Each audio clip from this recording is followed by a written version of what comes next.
fasse un événement avec les jeunes. Parce qu'il y en a marre que les jeunes ne fassent que du remplissage, machin, ça sert à rien, l'hémodynamique, tout ça. Et le cerveau, nous on pense que c'est bien plus important que l'hémodynamique, enfin ça c'est mon avis personnel. La question c'est est-ce qu'il faut remplir les malades? La réponse est non, il ne faut pas les remplir. Hein. Tous les papiers montrent qu'il ne faut pas les remplir, et tout le monde cherche à savoir s'il faut les remplir, donc ça nous dépasse un petit peu. Et donc on s'est dit que le cerveau c'était bien plus intéressant, et donc on est très heureux d'avoir pu monter cette formation avec Martin, et puis tout le boulot qu'ils ont fait, vous pouvez déjà les applaudir parce qu'ils ont fait un boulot super, et merci beaucoup.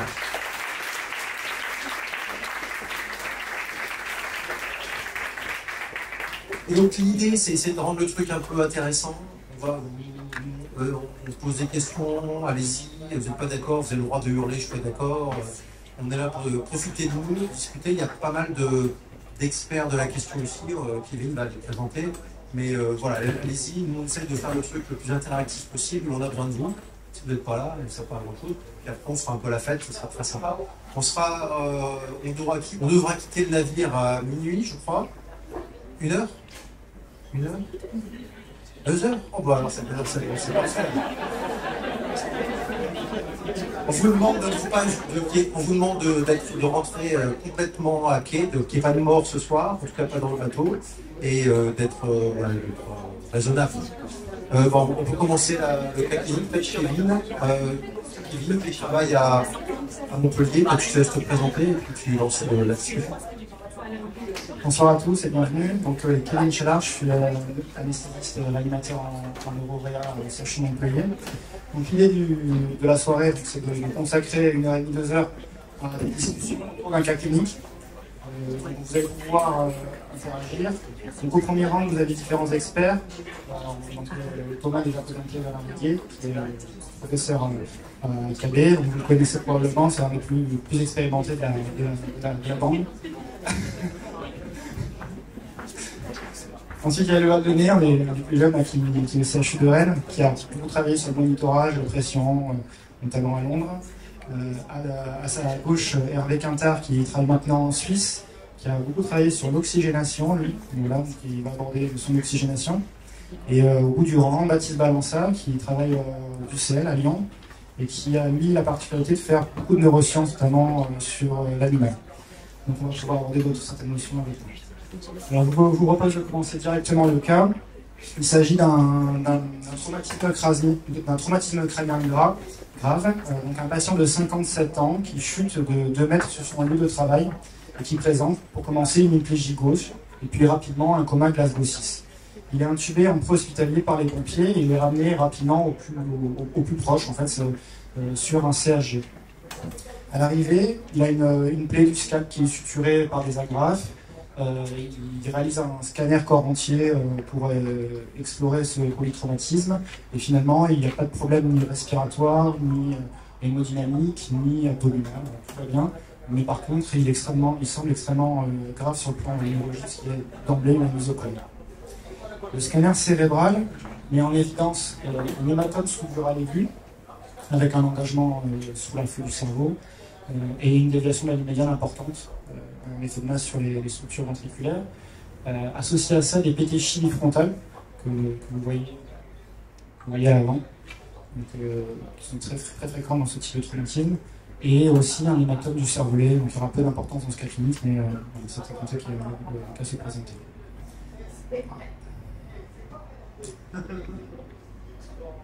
Donc la première partie de la discussion va se consacrer au transport de ce patient sur le CHU. Donc, ce patient, il nécessite une intervention neurochirurgicale en urgence, c'est une situation assez fréquente.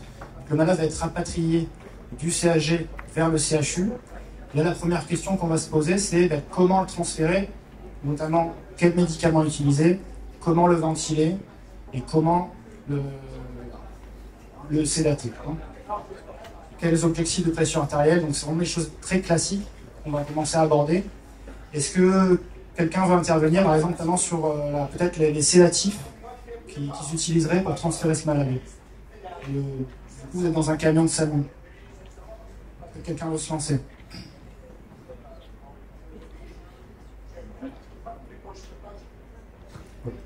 Ok. Vous êtes...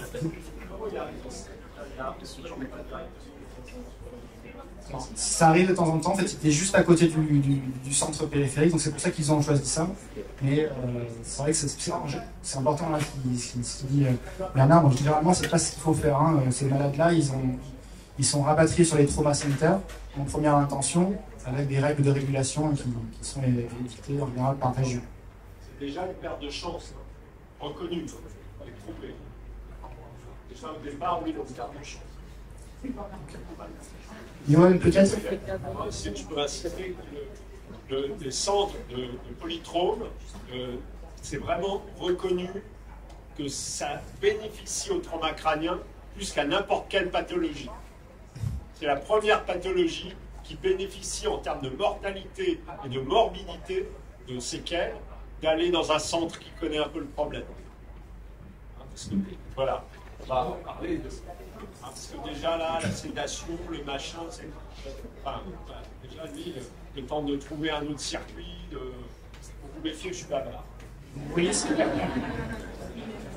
c'est assez difficile de savoir comment mettre en œuvre les différentes thérapeutiques. Donc aujourd'hui, ce qu'on peut imaginer faire dans ce genre de situation, c'est utiliser le Doppler transcrânien pour guider les thérapeutiques, notamment lors du transfert. Et on va demander du coup à Yoann de nous montrer un petit peu ce qu'on peut envisager pour évaluer le malade au départ et peut-être le surveiller le temps du transport si on a notamment un éco-Doppler. Bonsoir à tous, déjà je suis ravi d'être présent ici pour mener vos cerveaux en bateau. Et donc, je ne sais pas dans la salle, est-ce que vous avez tous déjà manipulé le Doppler sous sa forme Doppler transcrânien? Est-ce que vous pouvez lever la main juste pour que je me rende compte qu'il y a là? Bon, c'est pas mal. Ok, donc vous allez avoir des rappels. Avant d'utiliser le Doppler transcrânien que vous mentionnez par Kevin, peut-être juste un rappel sur comment on procède. Donc vous avez ici une représentation de la boîte crânienne. L'idée est d'aller positionner la sonde, donc une sonde d'écho-cœur de mégahertz qui va être positionnée au niveau d'une fenêtre temporale de façon à aller insoner l'artère sylvienne. Et les repères sont les suivants. Donc vous prenez une ligne qui est tracée entre le canthus externe et puis juste au-dessus du tragus. Et sur cette ligne-là, vous allez venir positionner la sonde quasiment dans le creux de l'articulation temporomandibulaire. Il y a un petit trou pour ça. Exactement. Si vous pouvez tous palper la petite dépression juste au-dessus de la mandibule. Donc c'est par là que ça passe. Ça marche quasiment à tous les coups, sauf... enfin, quasiment. Il y a certaines personnes pour lesquelles on n'a pas de fenêtre ultrasonore, et en particulier les patients plus âgés, des calcifications, et on peut être gêné. Mais en tout cas, un patient jeune dans ce cas clinique présent, on imagine que ça doit bien fonctionner.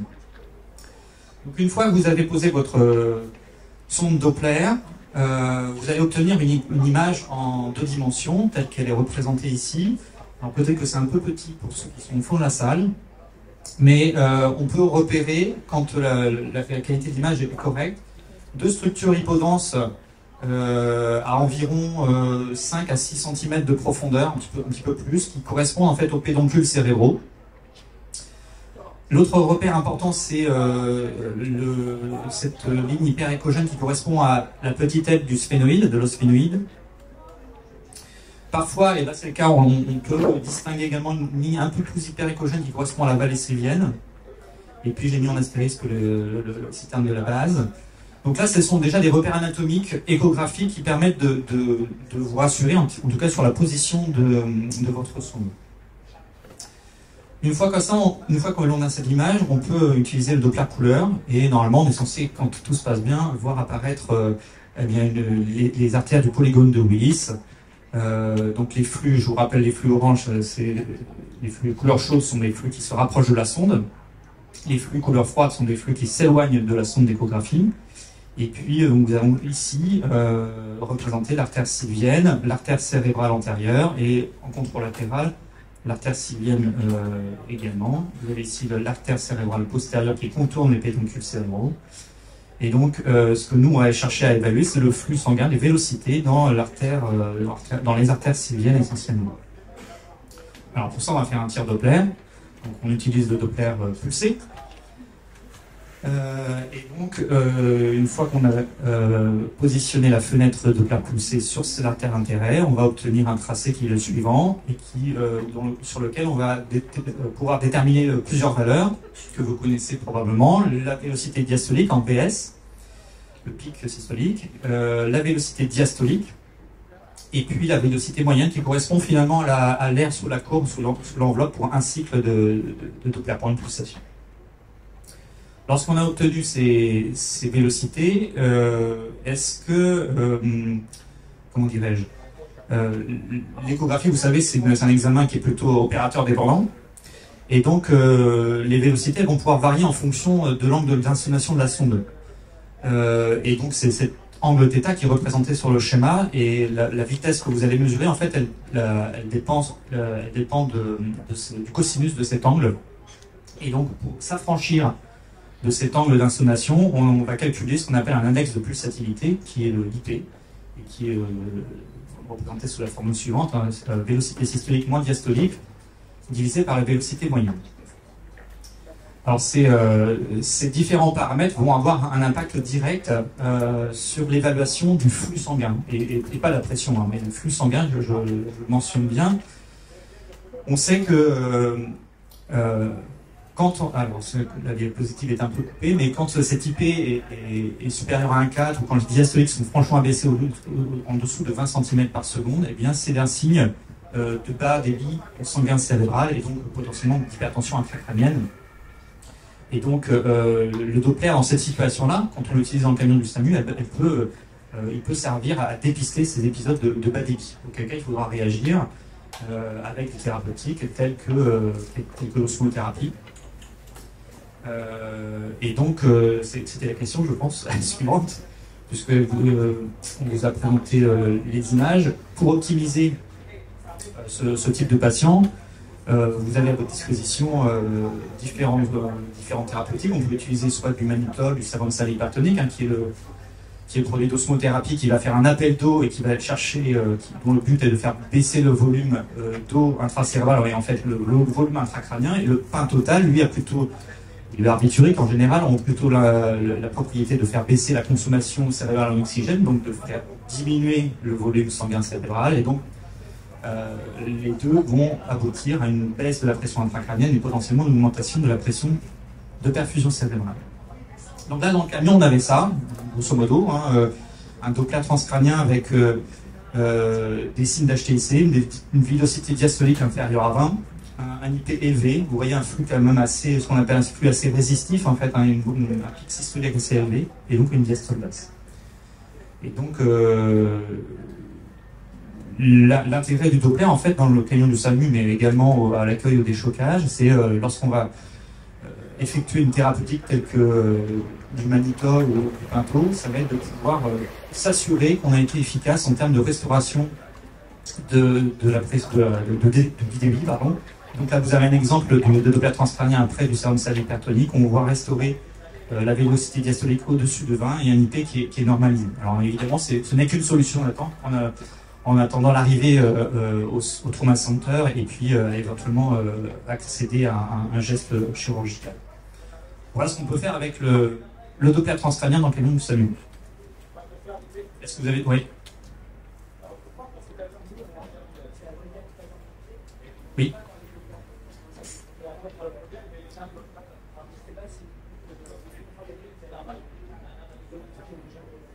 Alors effectivement, parce que vous n'avez pas la bonne sonde. Alors effectivement, après il faut avoir le... Ça dépend des appareils. Effectivement, s'il n'y a pas le mode Doppler, normalement vous avez un Doppler pulsé quand même, Doppler couleur. Au moins un Doppler pulsé. Il y a la couleur. Comment? Voilà, c'est les réglages transcrâniens. Ce que j'allais dire, il faut demander peut-être à la société qui vous équipe avec la machine, l'échographe.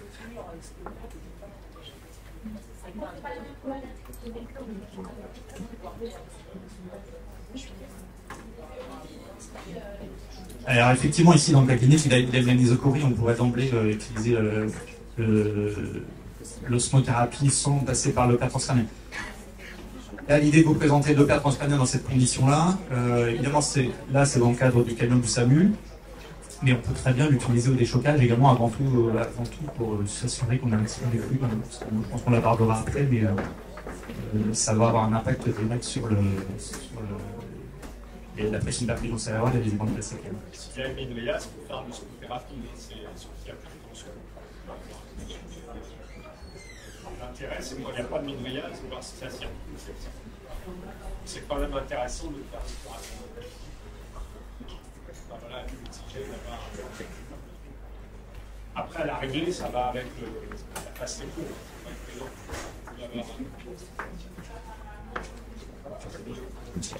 Donc, maintenant, le Doppler, c'est un emprunt à l'arrivée. Les gens qui les prennent, les patients, il faut savoir qu'il y a une scopothérapie. Pas inutilement. Oui.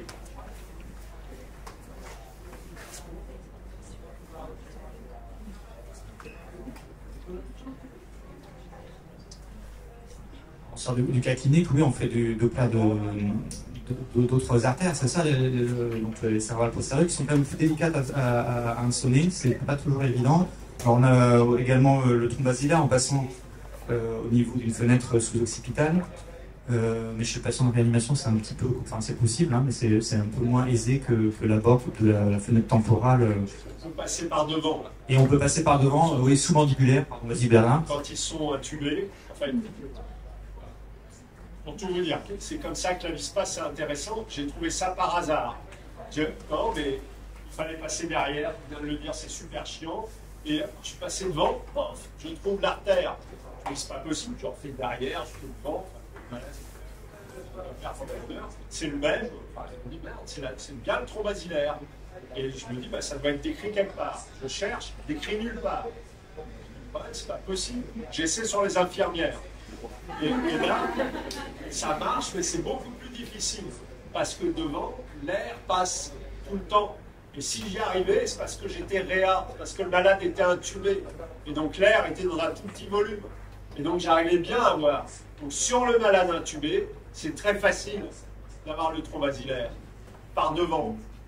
Voilà, vous cherchez. Mais sur le malade, vous pouvez le faire sur vous, mais vous allez avoir de l'air qui passe. C'est moins bien. C'est pour ça que les radiologues, ils décrivent toujours par derrière. Alors la profondeur est différente. Si tu fais cet abord-là, c'est plutôt 8-9 cm de profondeur. Oui, 6 et 7, c'est pareil. J'ai eu du bol, parce que c'est le même angle. On a vu qu'il y avait un problème d'angle, et je trouvais la même valeur. C'est forcément le tronc basilaire, mais j'aurais pu avoir un angle. Donc par derrière ou par devant, c'est le même angle. Donc j'avais la même valeur. Donc j'étais sûr que c'était le même truc. Mais j'ai eu du bol que ça soit un triangle isocèle avec les mêmes angles, parce que j'aurais pu trouver des valeurs différentes si j'avais eu un angle différent par rapport au tronc basilaire. Mais en fait, il est devant le tronc basilaire. Il n'est pas derrière, il est devant le tronc cérébral. Donc il est près là, dans le tronc occipital. Il est à la même distance. À peu près à la même distance et à la même angle. On l'a publié il y a 2001, je crois. C'est lui le premier auteur. Et si vous voulez regarder. Alors, moi j'ai eu un patient là, il y a la semaine dernière, Glasgow 3, et la personne du SAMU amène le patient. Il me dit, je ne l'ai pas sédaté parce qu'il est Glasgow 3.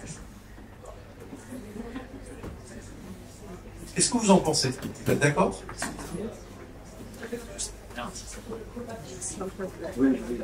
Alors pourquoi? Pourquoi est-ce qu'il faut sédater les traumatisés crâniens? Vous avez une réponse à ça?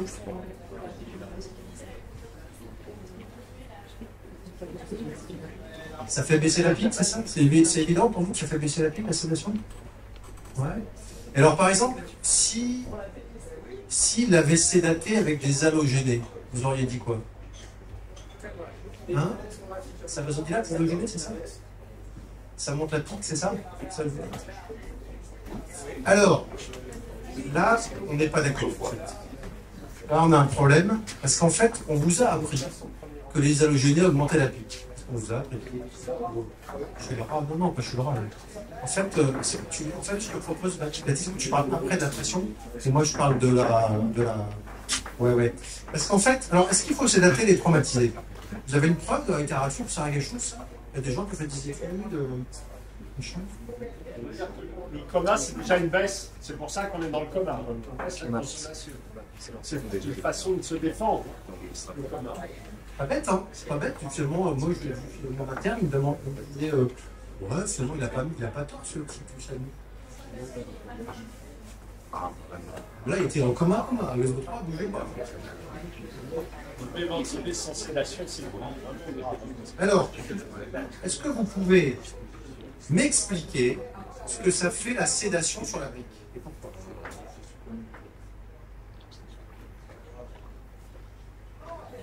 Et quelqu'un a une idée? Pourquoi? Donc on est d'accord que la sédation, ça baisse la brique. D'accord. Les halogénés, ça baisse la brique. Ça, c'est bien sûr. La kétamine, ça baisse la brique. Bonne question. C'est une bonne question. Parce qu'on endort souvent les malades avec la kétamine, machin. Alors, vous allez bien essayer de réfléchir. Quand vous endormez quelqu'un, quand il perd connaissance, quelqu'un, vous l'endormez, il n'est pas juste endormi, d'accord? Vous n'avez pas juste de la kétamine à 1 mg, vous avez fait la vraie dose de kétamine. Il a perdu connaissance. Quand on perd connaissance, qu'est-ce qui se passe dans le cerveau? Ils font quoi les vaisseaux? Vasoconstricte ou ils dilatent? Vasoconstricte. Vous êtes d'accord avec ça? Et même avec des halogénés.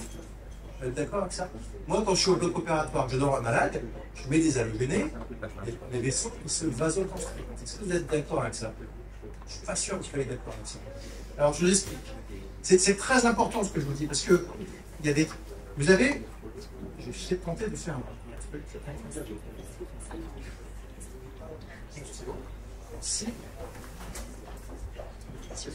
Ici, vous avez deux courbes.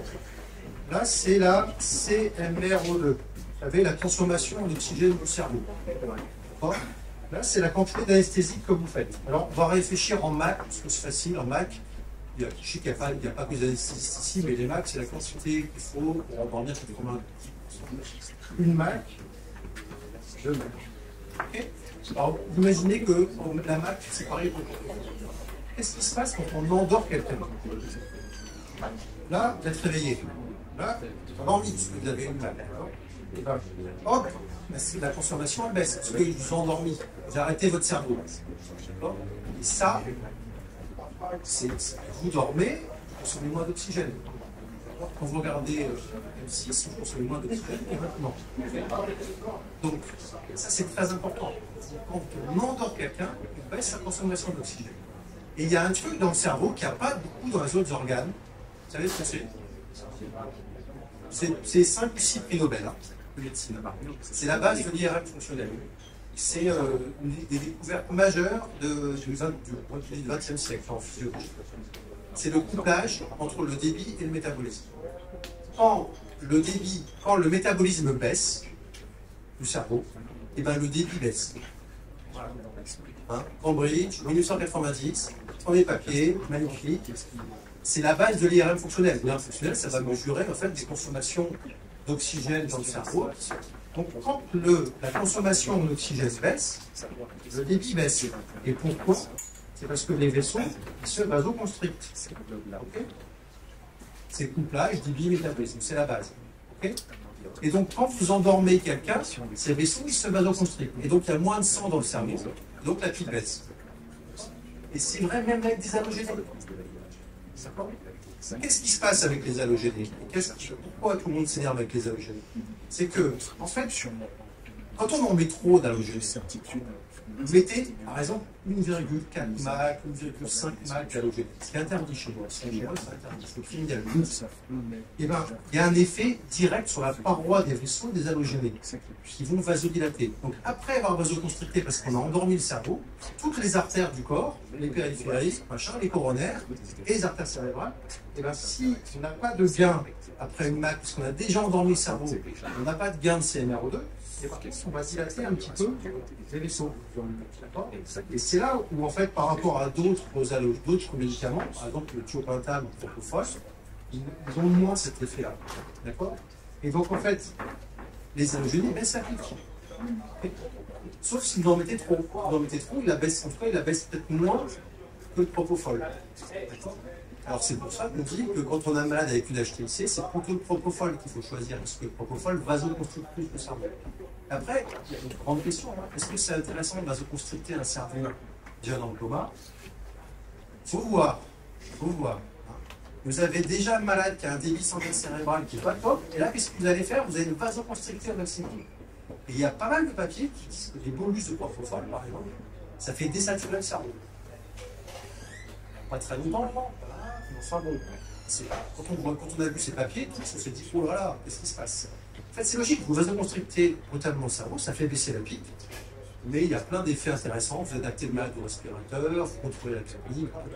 Et donc, ça, là, ce que je viens de vous dire, là, c'est extrêmement important pour comprendre ce que vous faites. D'accord? Quand vous endormez quelqu'un, vous lui faites baisser sa pique, et vous ne vasodilatez pas le cerveau, ça n'existe pas.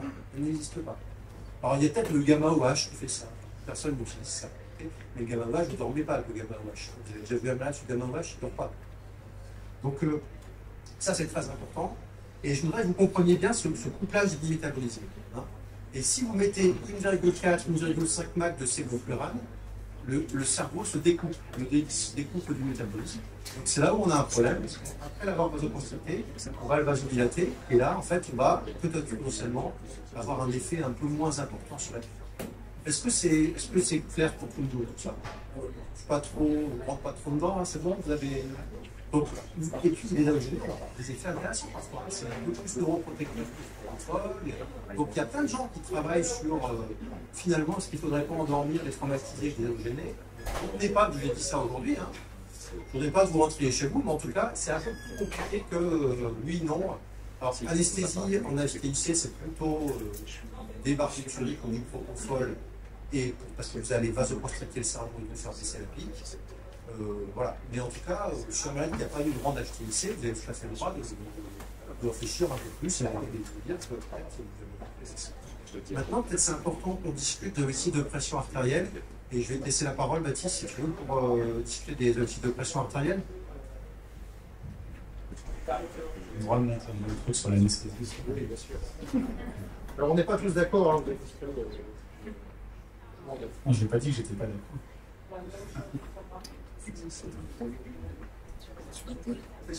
On fait ce qu'on veut. C'est pareil. En fait, on fait ce qu'on veut. Il n'y a pas de problème à faire des halogénés sur un bas et de faire aussi un il n'y a aucun problème. Il y a une petite nuance, on aura l'occasion d'en parler, entre le crâne et la dure-mère ouverte et le crâne et la dure-mère fermée. Hein, de toute façon. Déjà, là, on n'est pas dans la même situation. C'est une diapo d'approche. Ah bon, excuse-moi. Pas tout à fait, mais... Je ne dis pas plus. Du coup, moi, je voulais refaire un tout petit peu de physiologie avec vous avant d'attaquer ce qu'on fait sur le trauma crânien. Ça, c'est pour que vous ayez un peu une image de à quoi ça ressemble les vaisseaux d'un cerveau. Donc ça, c'est la surface. Vous avez des vaisseaux particaux. Et puis après, vous avez des artères pénétrantes qui descendent comme ça. Et puis après, vous avez des petits paquets de capillaires. Ça, c'est entouré par les cellules muscularis, un peu comme plein de vaisseaux. Là aussi, il y a encore des cellules muscularis, puis après, ça change. À l'entrée des capillaires de premier ordre, il y en a qui disent qu'il y a des péricycles qui peuvent fermer ou ouvrir des secteurs comme ça. Et puis après, vous avez plein de petits péricycles qui se ferment plus ou moins vasoconstricteurs, plus ou moins avec des fibres, enfin, qui sont plus ou moins vasomoteurs. Là où vous allez jouer sur la pression artérielle et le CO2, c'est surtout là, jusque-là. Et après, un peu moins, un petit peu, mais un peu moins. Et globalement, c'est là, jusque-là, à peu près, que tu joues. C'est là qu'il y a beaucoup de résistance qui se joue. Après, dans le bout du ligne capillaire, ça bouge moins, mais dans les capillaires de premier ordre, deuxième ordre, jusque-là, ça se bouge. Juste une petite chose, on peut vraiment le voir très facilement en se mettant le Doppler et en hyperventilant. Vous allez voir à quel point ça fait bien avec le Doppler et les vaisseaux, à quel point ça va vite. Hein, on se fait peur, on arrête d'hyperventiler au bout d'un moment, hein, parce qu'on voit la modification du Doppler transcrânien. Vous l'avez peut-être déjà fait ça. Vous avez déjà fait, vous avez déjà fait des Dopplers en hyperventilant? Il faut le faire, hein, vous allez voir. La rapidité du changement, c'est impressionnant. Ça, c'est la diapo qui est là-bas. Puis je vous montrerai pourquoi est-ce que ça change beaucoup quand vous faites un Doppler et que vous hyperventilez. Faites-le, vous verrez que vos diastoliques, elles vont se retrouver en dessous de 10. Mais quand vous hyperventilez pour de vrai, hein, comme si vous alliez, je sais pas, comme si vous respiriez, que vous couriez un sprint. Et ça, c'est une petite image de, mettons, vous faites une coupe en 2D, Parce qu'on voit toujours des jolis neurones pyramidaux comme ça qui descendent en triangle avec un truc, mais en fait dans la vraie vie ça ressemble pas à ça. Ça ressemble à ça, mais extracellulaire. Vous avez des cellules endothéliales, des globules rouges qui les rentrent, qui font juste la taille du vaisseau. Et puis des péricytes qui sont autour, c'est eux dans les capillaires qui font un peu le tonus, qui peuvent se fermer, bloquer les globules rouges. Et là vous avez des astrocytes de neurones, et puis après ça va autour. L'oxygène il diffuse de là vers l'extérieur, c'est une diffusion passive.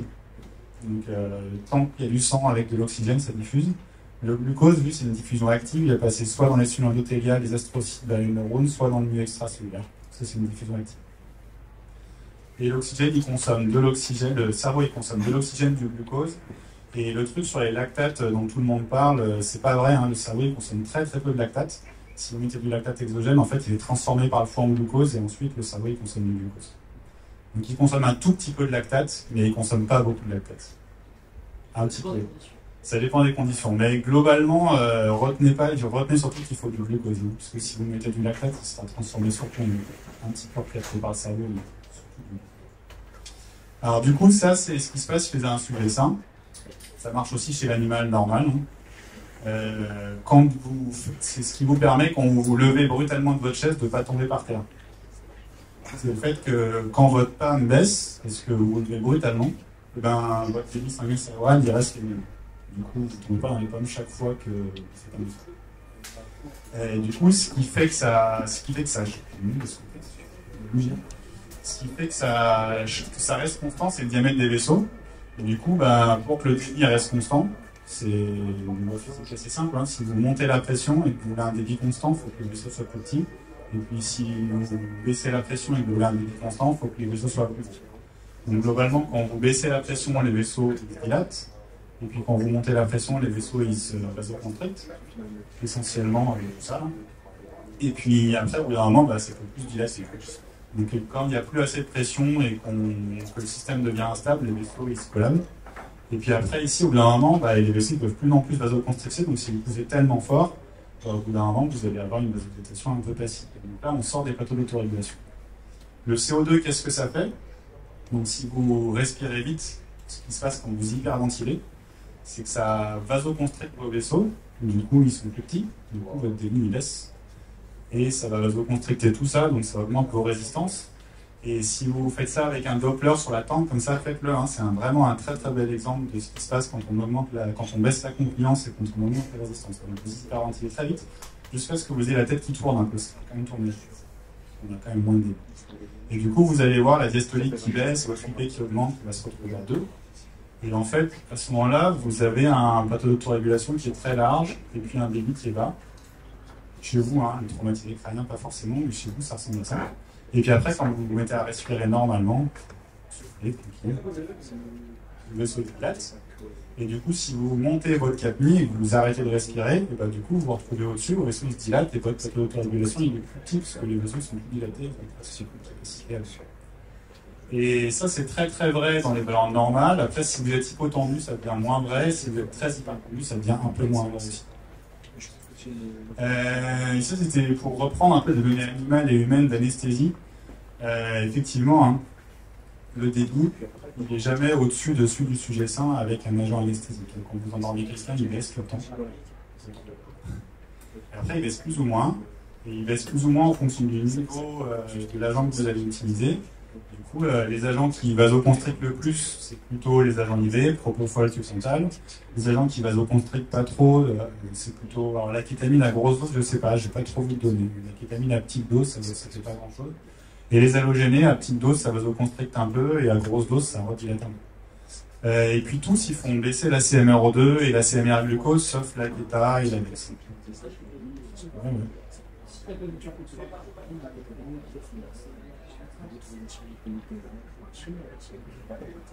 Ça se discute. En tout cas, si tu n'as pas d'hypertension intracrânienne, tu n'es pas obligé de te mettre à 35 de PCO2, ça va être plus virable. Après, tu as d'autres problèmes quand tu te retrouves avec des PCO2 élevés, tu vas être en acidose respiratoire, tu vas avoir d'autres soucis. Donc, être en hypercapnie pour être en hypercapnie, je suis pas sûr. Après, s'il y en a qui font l'anesthésie pour la thrombectomie et qui font de la sédation consciente à des malades qui ont des problèmes cérébraux et qui vont avoir une thrombectomie, on ne mesure pas leur PaCO2 quand on les sédate, mais elle est sans doute assez élevée. Et du coup, on ne sait pas ce qu'on fait, hein, et on ne sait pas ce qu'il faut faire. Mais en tout cas, il y en a qui commencent à réfléchir à ça. Est-ce que les malades qui ont un AVC ischémique et à qui on voudrait recruter un peu de territoire, est-ce que ça ne vaudrait pas le coup de les mettre avec des CO2 plutôt élevés ou des CO2 plutôt normaux? Mais bon, pour l'instant, je ne peux pas répondre à la question. C'est pas recommandé, hein. Retenez une PCO2 normale, quand même. Pour l'instant, c'est plutôt ça. Du coup, comment est-ce que vous allez réfléchir maintenant chez le traumatisé crânien? Parce que le traumatisé, c'est bien joli, ce qu'on voit sur l'autorégulation, mais le traumatisé crânien, il n'est pas pareil. Ah oui, pardon, je vais peut-être tout pousser en déplaçant. C'est ça que j'ai déplacé, non?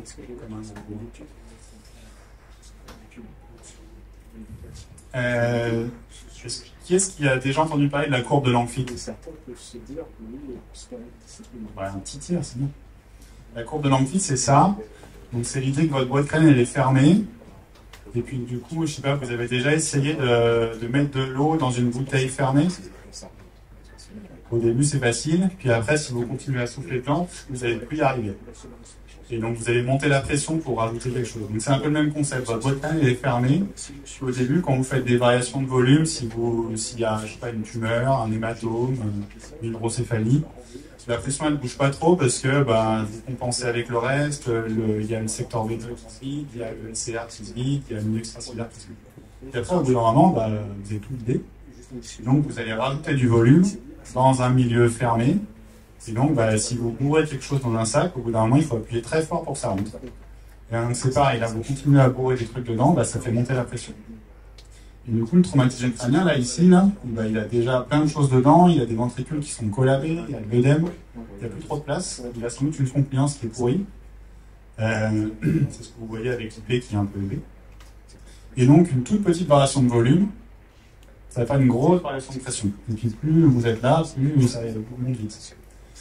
Du coup, ça veut dire que ce que je vous ai montré là, c'est pas des grosses variations de volume, hein. Les vaisseaux, ils se construisent, ils se dilatent, on va pas changer 1 litre dans le sable. Et quand on est là, ça change tout. Du coup, si vous faites une toute petite variation de volume en jouant sur la pression ou en jouant sur le CO2, vous pouvez faire une grosse variation de pression et bien faire baisser les. Vas-y. Ça a été mesuré. 1 mm de mercure de CO2, c'est comme si, quand j'augmente ça, c'est comme si je montais de 0,8 millilitres de sérum phi. En gros, pour 1 mm de mercure de CO2, il y a 1 millilitre de plus de volume. C'est pas beaucoup. C'est pas beaucoup, hein. Mais des fois, ça vous produisez tous les jours, vous produisez à peu près 1 millilitre de LCR. Donc là, on va juste faire 1 millilitre de différence. Mais ça fait beaucoup, en fait, sur la pipe. Du coup, l'objectif, quand vous avez du CO2 et que vous avez cette variation de CO2, quand vous montez le CO2, le débit monte parce que les vaisseaux se dilatent, du coup, vous augmentez le volume. Donc l'idée, c'est de ménager la chèvre et le chou, c'est de pas en avoir trop pour pas faire monter la pique, mais de ne pas être trop bas non plus, parce qu'après, vous allez constricter vos vaisseaux et puis vous avez plus de pique. Globalement, une PaCO2 normale, on a inventé, mais entre 35 et 40. Et du coup, avec votre TCO2, quand on ne sait pas, entre 30 et 40, et après, ce qui est bien, c'est de voir le gradient pour essayer de mesurer ce qu'on fait. Et du coup, sur la valeur de pression artérielle, on va être un peu pareil. C'est-à-dire qu'on veut avoir une pression artérielle qui soit plutôt vers le haut du plateau, pour vasoconstricter un peu les vaisseaux. Donc vous allez baisser un tout petit peu le volume, donc du coup, petit à petit, on va redescendre. Et, mais non, pas non plus trop, parce que si vous mettez une pression trop haute, après, ça va se dilater facilement. Et pas trop bas, parce que après, il y a plus de... Donc, quand on ne sait pas, ce qui est recommandé, c'est une PAS à plus de 110, une barre à plus de 80. Après, si vous avez un Doppler, parce que, alors c'est vrai que quand vous êtes chez les pompiers et que vous avez 10 minutes de trajet, on s'en fout un peu, hein. Mais si vous êtes dans un centre périph et que vous avez 1 heure de trajet, ou alors que vous attendez le SAMU dans votre centre de périph et puis qu'il va arriver dans 1 heure, parce que je sais pas, c'est un transport secondaire et que le SAMU il est au courant s'il rejoint un crâne. Et non mais c'est vrai, nous ça n'arrive jamais, on va avoir 3 heures de délai d'attente. Du coup, si ça vous arrive, du coup vous pouvez mesurer avec le Doppler un peu, vous pouvez regarder quelle est votre vitesse moyenne, vous pouvez augmenter un peu votre pression avec le noradal, regarder ce qui se passe. Vous pouvez faire une gazo pour regarder où vous en êtes dans votre PaCO2. Et du coup, votre Doppler, quand vous avez un peu d'attente et que vous n'avez pas de pic, il est intéressant parce que vous pouvez regarder votre vitesse moyenne, regarder où vous en êtes un petit peu de ce que vous attendez, regarder votre compilance avec votre IP. Et puis, je vous ai mis la formule ici de la pic mesurée. Alors, elle est hautement imprécise, mais ça peut vous donner un peu une idée de à quel point votre malade est grave. Et du coup, ça c'était pour la partie métabolisme. Ouais. Je veux dire, c'est hyper important. C'est la révolution du début des années 90. C'est il n'y a pas longtemps. Enfin, pour moi, c'est il n'y a pas longtemps. C'est quand je monte la PAP, la pique elle baisse. C'est ça qui vient de dire. Alors ça, parce que tous les, en gros, aux États-Unis, c'est les neurochirurgiens qui s'occupaient des réa, trauma crânien, et quand ils étaient pour que la pique baisse, avec la pique baisse. Et puis, quand ils ont fait du CO2, la pique elle baisse. Et les mecs mouraient. Quand il y en a un d'entre eux qui a dit, ben non, moi je monte ma pression et la pique elle diminue, il a acheté tout le monde avant l'histoire de l'autorégulation. Les mecs se sont dit, ah, ben, la pique descend. Et c'est bien. Et donc, après, c'est Rosner, qui est pas sympathique. Quand il monte, il a explicité son truc en disant, voilà pourquoi quand je monte ma PAM, la pique descend, c'est ce qui vient de vous être expliqué. Mais c'est tout l'enjeu. C'est-à-dire, on va monter la PAM, on la noradrait, en gros, hein, on va vasoconstricter. Ça ne vasoconstricte pas les artères du cerveau, c'est important, sinon c'est raté. Et ça diminue, ça ne vasoconstricte pas directement, et en montant la pression, ça fait vasoconstricter les vaisseaux pour que le débit reste le même, et à ce moment-là, la pique descend. Voilà. En montant la PAM, la pique descend. Ça a été, à partir de là, c'est la neuroréa. Après, on a bossé, on va voir, on avance, mais c'est la base. Ce qui est bien avec Bernard, c'est qu'on n'a pas besoin de micro. Et en fait, ce qui est marrant, c'est qu'en fait, quand on explique les choses, on explique toujours les choses, la pression. Et en fait, tout ça, c'est en même temps. Alors, c'est ça qui est compliqué, parce qu'on endort les malades, on les ventile, et on met la pression artérielle. Et en fait, c'est assez compliqué de comprendre où il est, mon malade. En termes de sédation, j'ai vasoconstricté. Est-ce qu'il est réactif? Il est où? Je suis à un niveau de pression artérielle. Et c'est ça qui est compliqué, en fait, dans la neuroanimation. C'est qu'en fait, intégrer tout ce qu'on vient de vous dire, sans le séparer artificiellement pour qu'on comprenne, parfois, on ne sait pas bien ce qu'on fait sur le malade. Et en fait, c'est là où on a besoin de le monitorer. On voit très bien que quand on ne comprend pas, c'est monitoré. Non, Bernard, non, tu parleras plus tard, Bernard. Et donc, c'est très important de se dire qu'en fait, le cerveau, il y a de la physiologie, machin, on comprend. Et si on ne monitore pas, on ne comprend plus rien. Là, on est mal. Hein, et c'est, en fait, on peut discuter, mais ces malades-là, il faut les opérer. Ce qui va les sauver, c'est pas le traitement médical, c'est les chirurgies. Soit ils sont opérables, on peut les opérer, et c'est ça qui va régler le problème. Si on ne peut pas les opérer, c'est pas le jouant sur la prenne. Il faut garder la pression artérielle à des trucs qui sont acceptables, compatibles avec une vie, c'est-à-dire supérieur à 110 de système, parce que c'est ça qui a été montré dans la littérature comme étant un facteur pronostic majeur, et les amener le plus vite possible dans un bloc opératoire, si c'est possible, déconfiner. Parce que les vaisseaux sont détruits, on ne peut plus jouer sur les vaisseaux. C'est pas la sédation, c'est pas la pression artérielle, et c'est pas le CO2 qui va être une arme, ça va être la chirurgie. Et s'il n'y a pas de chirurgie possible, c'est la meurt. Et on a une Doppler. Alors, peut-être, je redonne la parole à Kevin, mais on voit bien que c'est le monitoring. Les procédures, est-ce qu'il y a quelqu'un qui a des questions? Est-ce que c'est clair pour vous, c'est l'effet des sédatifs, la notion de couplage métabolique, la notion d'autorégulation cérébrale? Et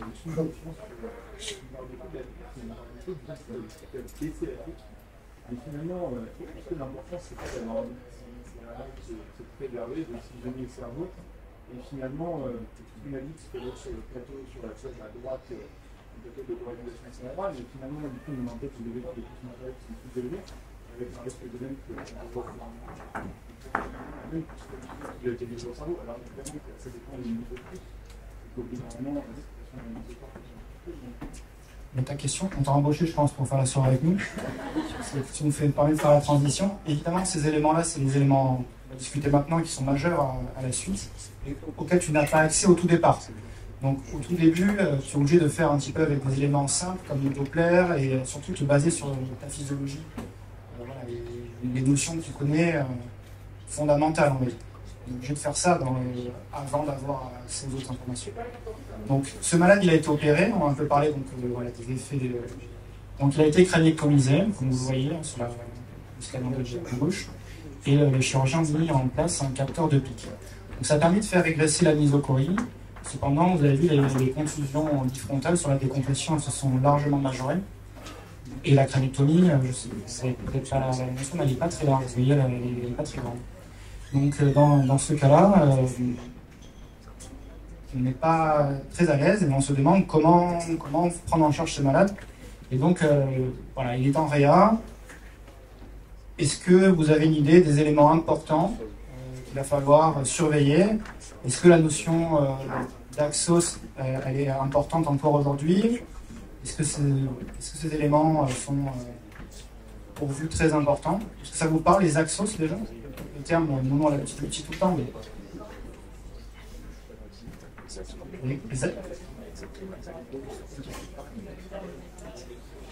Vous avez peur maintenant, parce qu'on vous a contredit sur les sédatifs. Donc en effet, donc Johan, il va nous parler un peu des Axos, et nous dire est-ce que c'est un dogme ou pas encore. Merci Kevin. Alors, est-ce que j'enchaîne? Ah, voilà. Bon, déjà, la deuxième question, elle est facile pour moi, enfin, je trouve. Est-ce que c'est un dogme? Est-ce que pour vous, c'est un dogme? C'est un truc qu'on ne peut pas contourner, qu'on ne peut pas discuter. Alors, en fait, le dogme, c'est si on fait un tout petit peu de philosophie, je vais faire un tout petit peu, c'est une vérité absolue, incontestable, c'est des éléments dogmatiques qui sont complètement aux antipodes de la méthode scientifique. Pour les passionnés, vous pouvez aller voir Karl Popper, c'est sa théorie. Donc là, l'idée, c'est justement d'en discuter parce que c'est un concept qui est tout à fait discutable. Alors vous savez, ça a déjà été abordé que le cerveau, mais il n'a pas beaucoup de réserves en oxygène et en énergie. Et donc pour ça, il a besoin d'avoir un apport constant, et on en a parlé un petit peu avec le débit sanguin cérébral et son autorégulation. Et lorsque le cerveau est laissé, comme dans le cas présent, il y a un point capital en fait, c'est que les lésions, en fait, les lésions primaires, c'est une évolutivité constante en fait de la lésion. Et c'est pas juste le trauma initial qui détermine la lésion primaire et qui s'arrête là. Les minutes, les heures et les jours qui suivent le traumatisme vont conduire à une évolution avec des phénomènes apoptotiques, inflammatoires, de l'œdème, cytotoxiques, vasogéniques. Et tout ça, ça va conditionner ce qu'on cherche à éviter, l'ischémie cérébrale irréversible qui va gréver énormément le pronostic de ces malades. Donc on va chercher à équilibrer finalement la balance entre l'apport et la demande en oxygène pour s'assurer qu'on préserve les zones saines de toute ischémie et éventuellement récupérer des zones de pénombre ischémique qui pourraient avoir été entraînées par les lésions initiales. Alors les Axos, c'est quoi dans tout ça? En fait, c'est au cours de l'évolution des lésions primaires, les Axos, c'est l'événement modulateur qui va appuyer à cet endroit-là et qui va concourir à majorer l'ischémie cérébrale et donc potentiellement à aggraver le pronostic. Alors les Axos, est-ce que là, si vous aviez à traiter le patient, si on revient un petit peu au cas clinique, est-ce que vous avez vu le scanner, qu'est-ce que vous chercheriez à optimiser dans les Axos? Alors là, je ne sais pas si vous les connaissez tous, mais est-ce que vous avez des éléments de réponse? Alors la PaCO2, la PCO2, ok. La PaO2, vous avez un chiffre comme ça, ou vous avez un objectif sur Doppler transcrânien? Donc plutôt la PPC maintenant, plutôt la pression.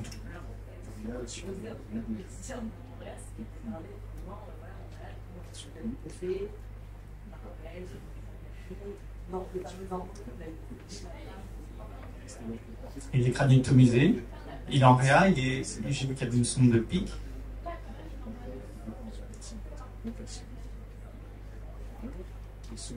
Alors je pense que vu le scanner, à mon avis, la pic doit être élevée, mais on verra après.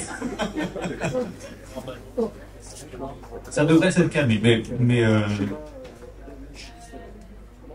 l'anatrémie, d'accord. Et l'anatrémie, vous avez des objectifs. À quoi ça sert?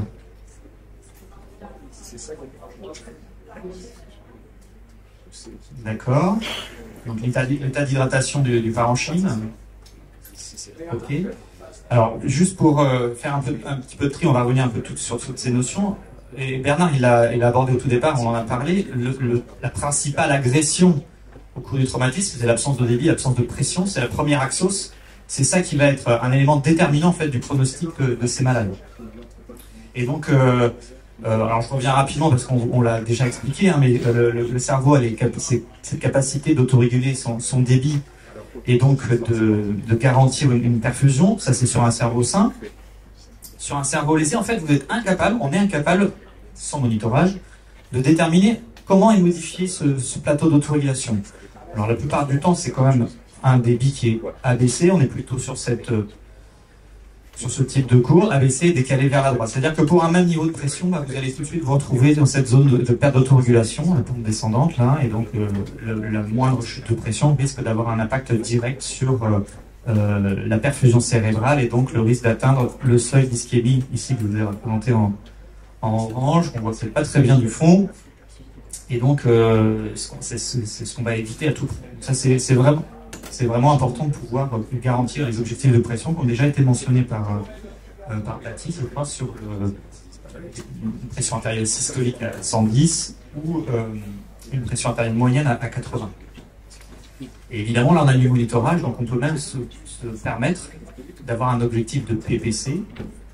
Et donc, est-ce que vous avez une idée de ce qu'on va pouvoir cibler comme PPC au moins au départ avec la pique?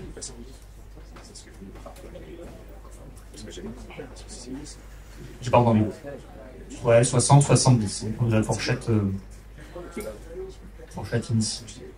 T'es pas d'accord, Hervé? Oui, ça dépend de l'autorégulation, mais je pense que je te laisse la part parce que tu en parleras peut-être un petit peu après. Non, tu en parles pas. Bon, on avance. On est un peu en retard. Donc, les axos, en fait, l'idée, c'est pas de les prendre isolément, mais je pense que juste vous montrer comment, moi, je réfléchis un peu au quotidien. Et en fait, si on veut bien oxygéner et bien perfuser un cerveau, il faut passer en revue comment est apporté l'oxygène au cerveau. Et donc, ça passe évidemment par la ventilation, c'est-à-dire que on a besoin d'avoir des échanges corrects en PO2, PCO2, et donc c'est l'intérêt d'intuber ces patients, les sédater pour pouvoir contrôler les apports et le rejet de CO2. Un point capital, c'est la perfusion cérébrale. Donc, on en a parlé un petit peu de la PPC. Mais derrière la PPC, elle est déterminée principalement par la fonction de pompe du débit cardiaque. Donc il va falloir s'attacher à ce que le débit cardiaque soit correct, les patients avec une volémie à peu près adaptée, et une fonction systolique également adaptée. Vous savez également que pour qu'il y ait une pression cérébrale, c'est une pression motrice. La PPC, c'est la pression artérielle moyenne, moins la pression intracrânienne. Et donc ça veut dire que pour que ce gradient de pression il existe, il n'y ait pas d'obstacle au retour du sang. Donc un retour veineux qui ne soit pas obstrué. Donc on peut l'avoir si vous avez un pneumothorax par exemple sur un pau-vitro, cette pression veineuse elle va augmenter, elle va gêner l'écoulement du sang, elle va participer à la réduction de débit sanguin. Et puis vous avez également le transporteur, l'hémoglobine, qu'il va falloir optimiser. Et puis le niveau de PSO2, on en a un petit peu parlé, mais j'avance, qui va déterminer un peu l'état de vasoconstriction cérébrale et donc le volume sanguin cérébral. Un élément également, après, l'oxygène va être amené à diffuser à partir des capillaires, Baptiste en a parlé, et lorsqu'il y a de l'œdème cérébral, vous voyez ici sur cette coupe histologique les capillaires sanguins, puis de l'œdème autour des vaisseaux, et donc plus cet œdème il est important, plus on peut imaginer que l'oxygène va avoir du mal à diffuser jusqu'aux neurones, mais on peut avoir également de l'œdème cytotoxique également, qui va gêner la diffusion de l'oxygène. Et j'ai marqué la volémie parce que, évidemment, si vous avez un malade qui n'est pas bien rempli, ça va être difficile de perfuser correctement les plus petits capillaires. Et puis enfin, on en a parlé, c'est la consommation cérébrale en oxygène, qui est un déterminant majeur. Si on peut pas, si on a optimisé les apports, on peut aussi jouer sur la demande en la diminuant. Donc la sédation en fait partie pour diminuer la consommation. Et vous savez que également la température a un impact direct sur la consommation métabolique, et des températures au-dessus de 38 degrés sont montrées comme augmentant le métabolisme et associées à une surmortalité. Donc on va plutôt chercher également à avoir une température chez ces patients à peu près contrôlée, normothermie inférieure à 38. Et puis je l'ai mis ici également la glycémie, qui est, alors on est plutôt sur la consommation métabolique en glucose du cerveau. S'il n'y a pas de perfusion de glucose, les épisodes d'hypoglycémie vont également participer à la déchéance du parenchyme cérébral lésé et sain d'ailleurs, et donc on va chercher à avoir une normoglycémie. Donc je dirais juste pour conclure et avancer sur les axos, pour moi, si vous les prenez isolément, ça n'a pas trop d'intérêt. Je pense que c'est un concept qui fait, comme l'a dit Thomas, en fait tout arrive en même temps, il faut à peu près tout optimiser en même temps. Je vous ai remis ici à peu près les seuils qui sont recommandés pour que vous gardiez des idées claires sur ces items. Donc il y a les 4 T, si vous voulez, le transport à l'oxygène, la pression, la saturation, la PCO2 et l'hémoglobine. Et puis les 3 M qui concernent le métabolisme, température, natrémie et glycémie. Voilà. Et pour tout ça, eh ben, si on veut optimiser, il nous faut du monitorage. Et je pense que ça va être la suite du cas clinique.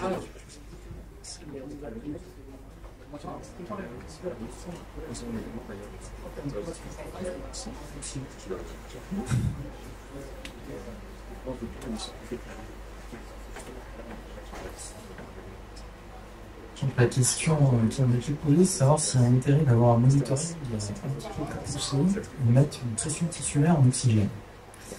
Alors, le temps qu'on mette ça, mais je voudrais savoir qui utilise la pression tissulaire en oxygène chez les patients traumatisés crâniens dans l'angiolite. C'est un mythe, on l'a vu. Vous l'avez vu. D'accord. Donc il y a encore peu d'équipes qui l'ont, mais c'est une vraie question. Alors, si vous ne l'avez pas, on va reprendre le cas et on va se mettre dans la situation où vous ne l'avez pas et on va regarder un petit peu s'il y a vraiment un intérêt à la. Imaginons que là, le patient il a une pique à 24 mercure, il a une PPC 474. Vous arrivez à me faire une PPC, mais la pique est quand même élevée, c'est pas bien qu'il faut le mettre. Il a une PCO2 qui a 47 mm de mercure, un sodium qui a 144, donc la rapportée normale, une glycémie qui a 6. Alors, qu'est-ce que après une heure de repos, qu'est-ce que vous allez faire à ce patient? Parce que l'on a pas mal parlé. Qu'est-ce qui va être rapide, comme vous l'avez dit Bernard? On va jouer avec la capsule du relevé quand même 47 mm de mercure. Donc, essayez de permettre votre patient, vous êtes content. Vous avez mis tous les chiffres dans la région. On est bien, la pique est à 17, la pique est à 76, tout est rangé, la pique est à 43, tout. Et comme l'a dit Bernard, malheureusement, les gens qui utilisaient ça, les patients ils mouraient quand même. Alors, pourquoi ils meurent? Parce que quand on va un petit peu plus loin, les techniques ont évolué, les IRM ont évolué, et on arrive maintenant à savoir un petit peu l'oxygénation cérébrale, on va le dire tout à l'heure, le cerveau, comme ça s'est construit.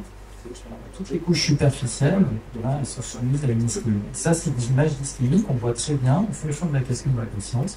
Vous avez vasoconstricté vos vaisseaux, donc le parenchyme va se retrouver avec un défaut d'apport en oxygène. Et donc ça, finalement, ça a changé un petit peu la donne sur le monitoring, basé plus sur une pression fermée. C'est peut-être pas que ça qu'il faut faire, peut-être qu'il faut aller se diriger vers un non-monitoring multimodal. Moi, j'aime bien cette diapo-là, je la présente tous mes topos, parce que je trouve que c'est vraiment la base de notre travail et non en neuroanimation. On a, nous, la vision primaire, on peut rien y faire.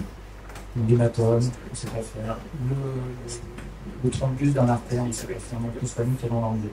Par contre, nous, on sait travailler sur les liaisons secondaires. Cette liaison secondaire est dépendante de trois phénomènes principaux. Le premier, c'est tout ce qui est intracrânienne, augmentation de la pression intracrânienne, les glycémies cérébrales, tout ce qu'on vient de parler pendant une heure. Et puis le deuxième, vous voyez, c'est l'oxygène. On a besoin de gérer bien ce paramètre-là pour pouvoir faire de la bonne neuroanimation. Le troisième paramètre, on n'en parlera pas là, et on en parlera dans quelques années, c'est tout ce qui est métabolisme cérébral, les altérations de ce métabolisme cérébral. Et quand vous prenez en charge le patient avec ces trois axes d'action, on a peut-être une possibilité d'améliorer cette liaison secondaire, que c'est notre objectif au quotidien. Alors pour le faire, on a besoin de neuromonitoring. Je passe sur tous les neuromonitoring dont on a parlé. Celui qui m'intéresse pour l'oxygène, qu'est-ce qu'on peut utiliser? On a des moyens non invasifs, le MIRS. Le plus grand défenseur du MIRS n'est pas là ce soir. C'est dommage. Il aurait tué le MIRS en direct live, donc le mail. Ça 8. Et puis on a des moyens invasifs, qui sont la pression tissulaire en oxygène. Alors, pour ceux qui ne connaissent pas, on va rapidement vous présenter un petit peu ce que c'est. C'est des capteurs qui sont...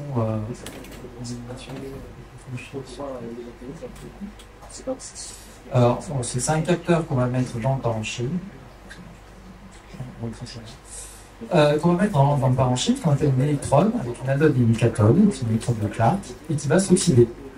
Et plus il y en a, plus on va avoir un chiffre qui va être augmenté. Donc c'est ça qu'on va mesurer, c'est la pression tissulaire en oxygène.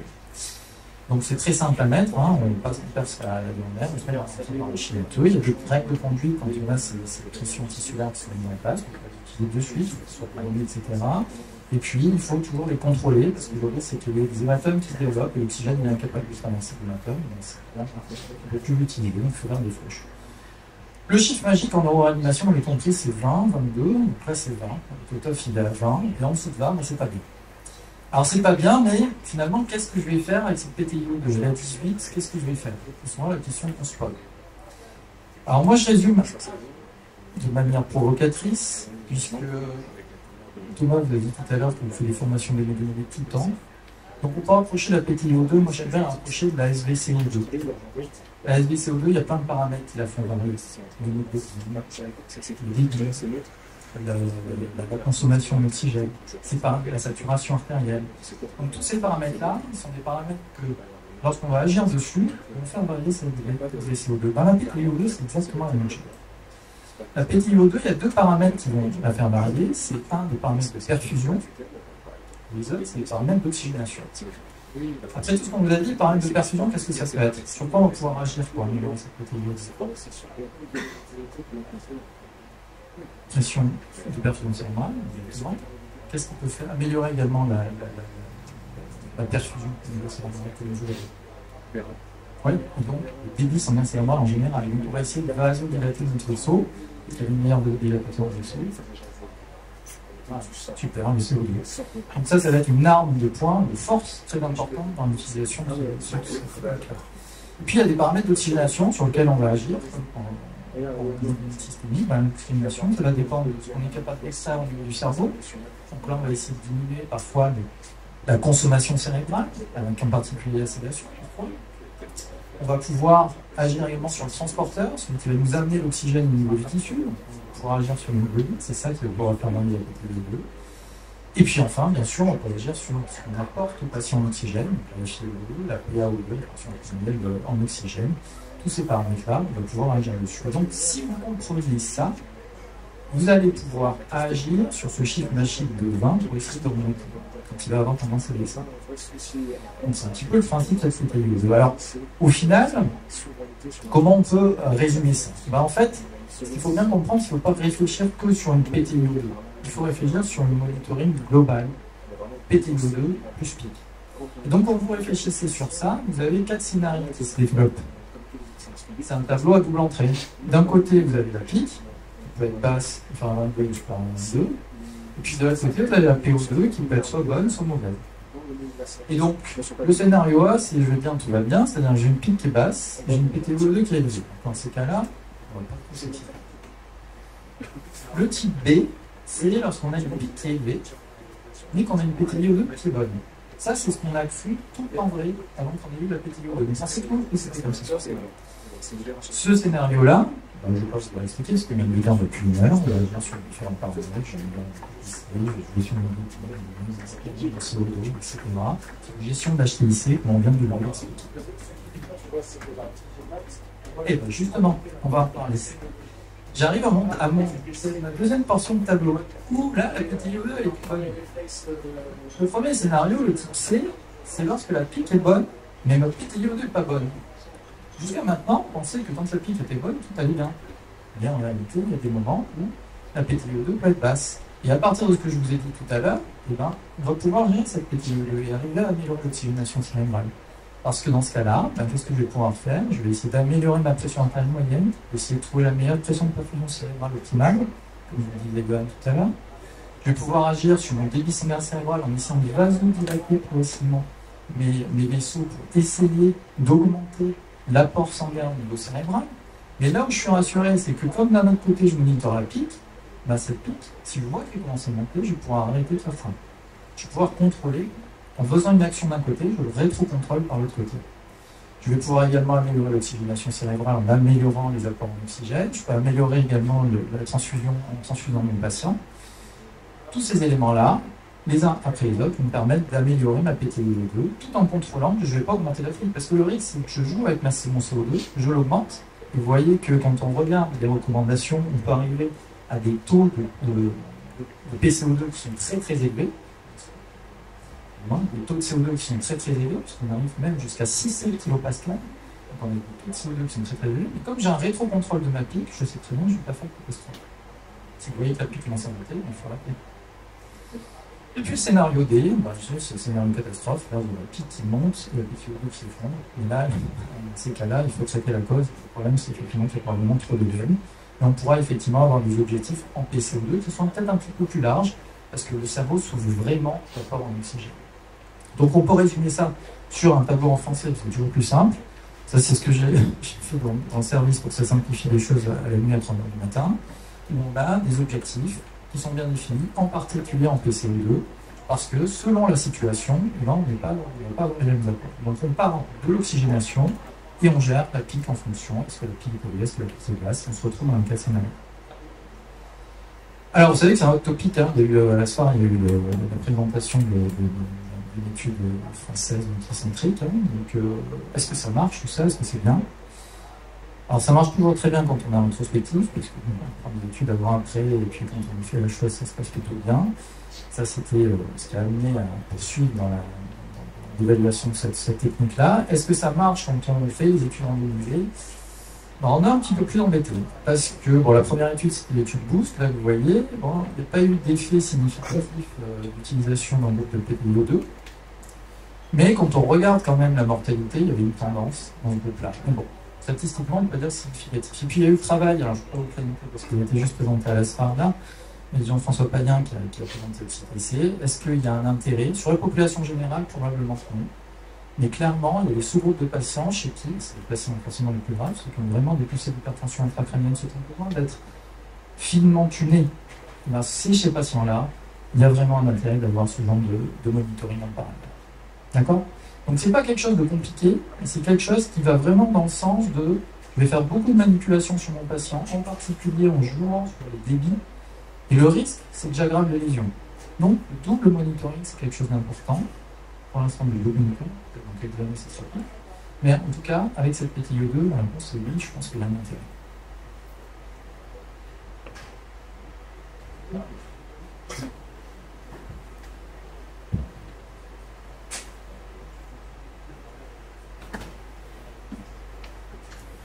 Alors, c'est pas faux, hein. Ça te prend effectivement une vague très locale, c'est peut être 3 mm autour de la seconde. Il y a quand même des travaux qui montrent, par exemple, des scanners de perfusion.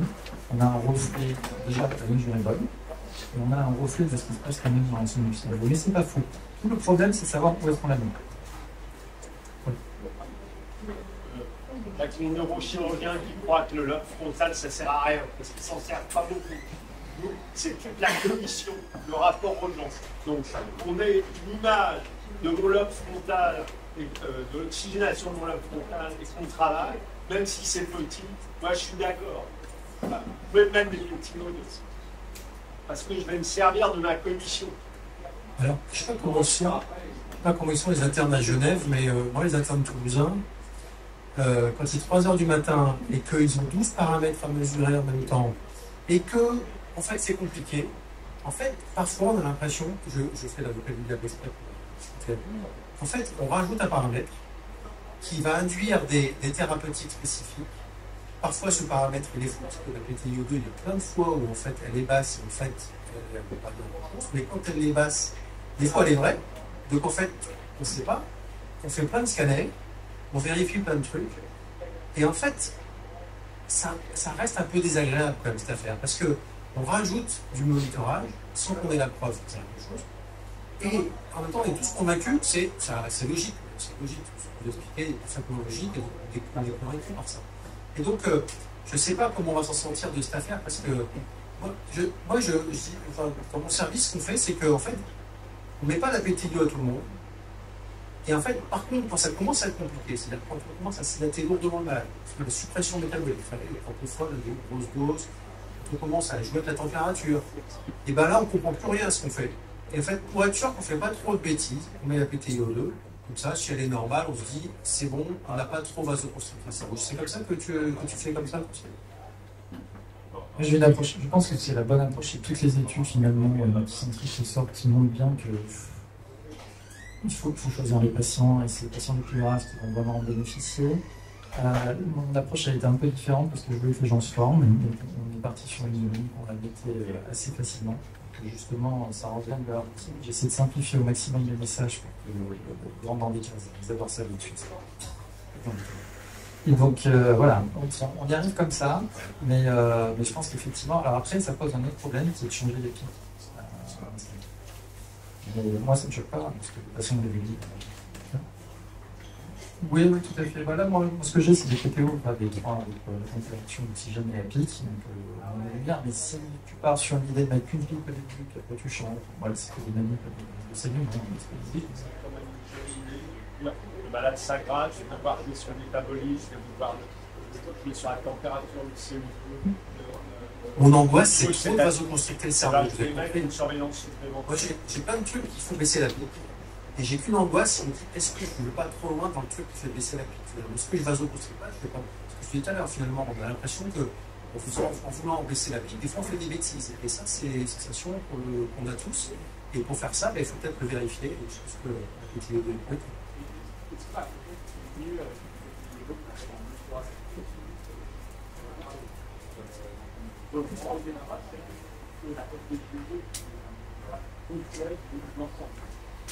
Alors, des compléments les PTiO2, il y en a pas vraiment eu. C'était le monitoring simplex à l'époque, et le mec effectivement qui était au niveau jugulaire, sans savoir ce qu'il avait. C'est très connu par plein de retours de la face, etc. Et donc les chiffres étaient quand même un peu discutables. La comparaison entre les deux, moi je n'ai pas la notion, je n'a jamais été réalisée. Faire mieux, finalement la SVJ2, on l'a utilisé comme ça, mais ça n'a jamais été vraiment validé, dans le sens strict. Donc voilà, en comparaison, c'est pas possible. C'est différent, les jeux de basse, c'est le seul truc qui grave pour l'ensemble du cerveau, il faut faire un truc.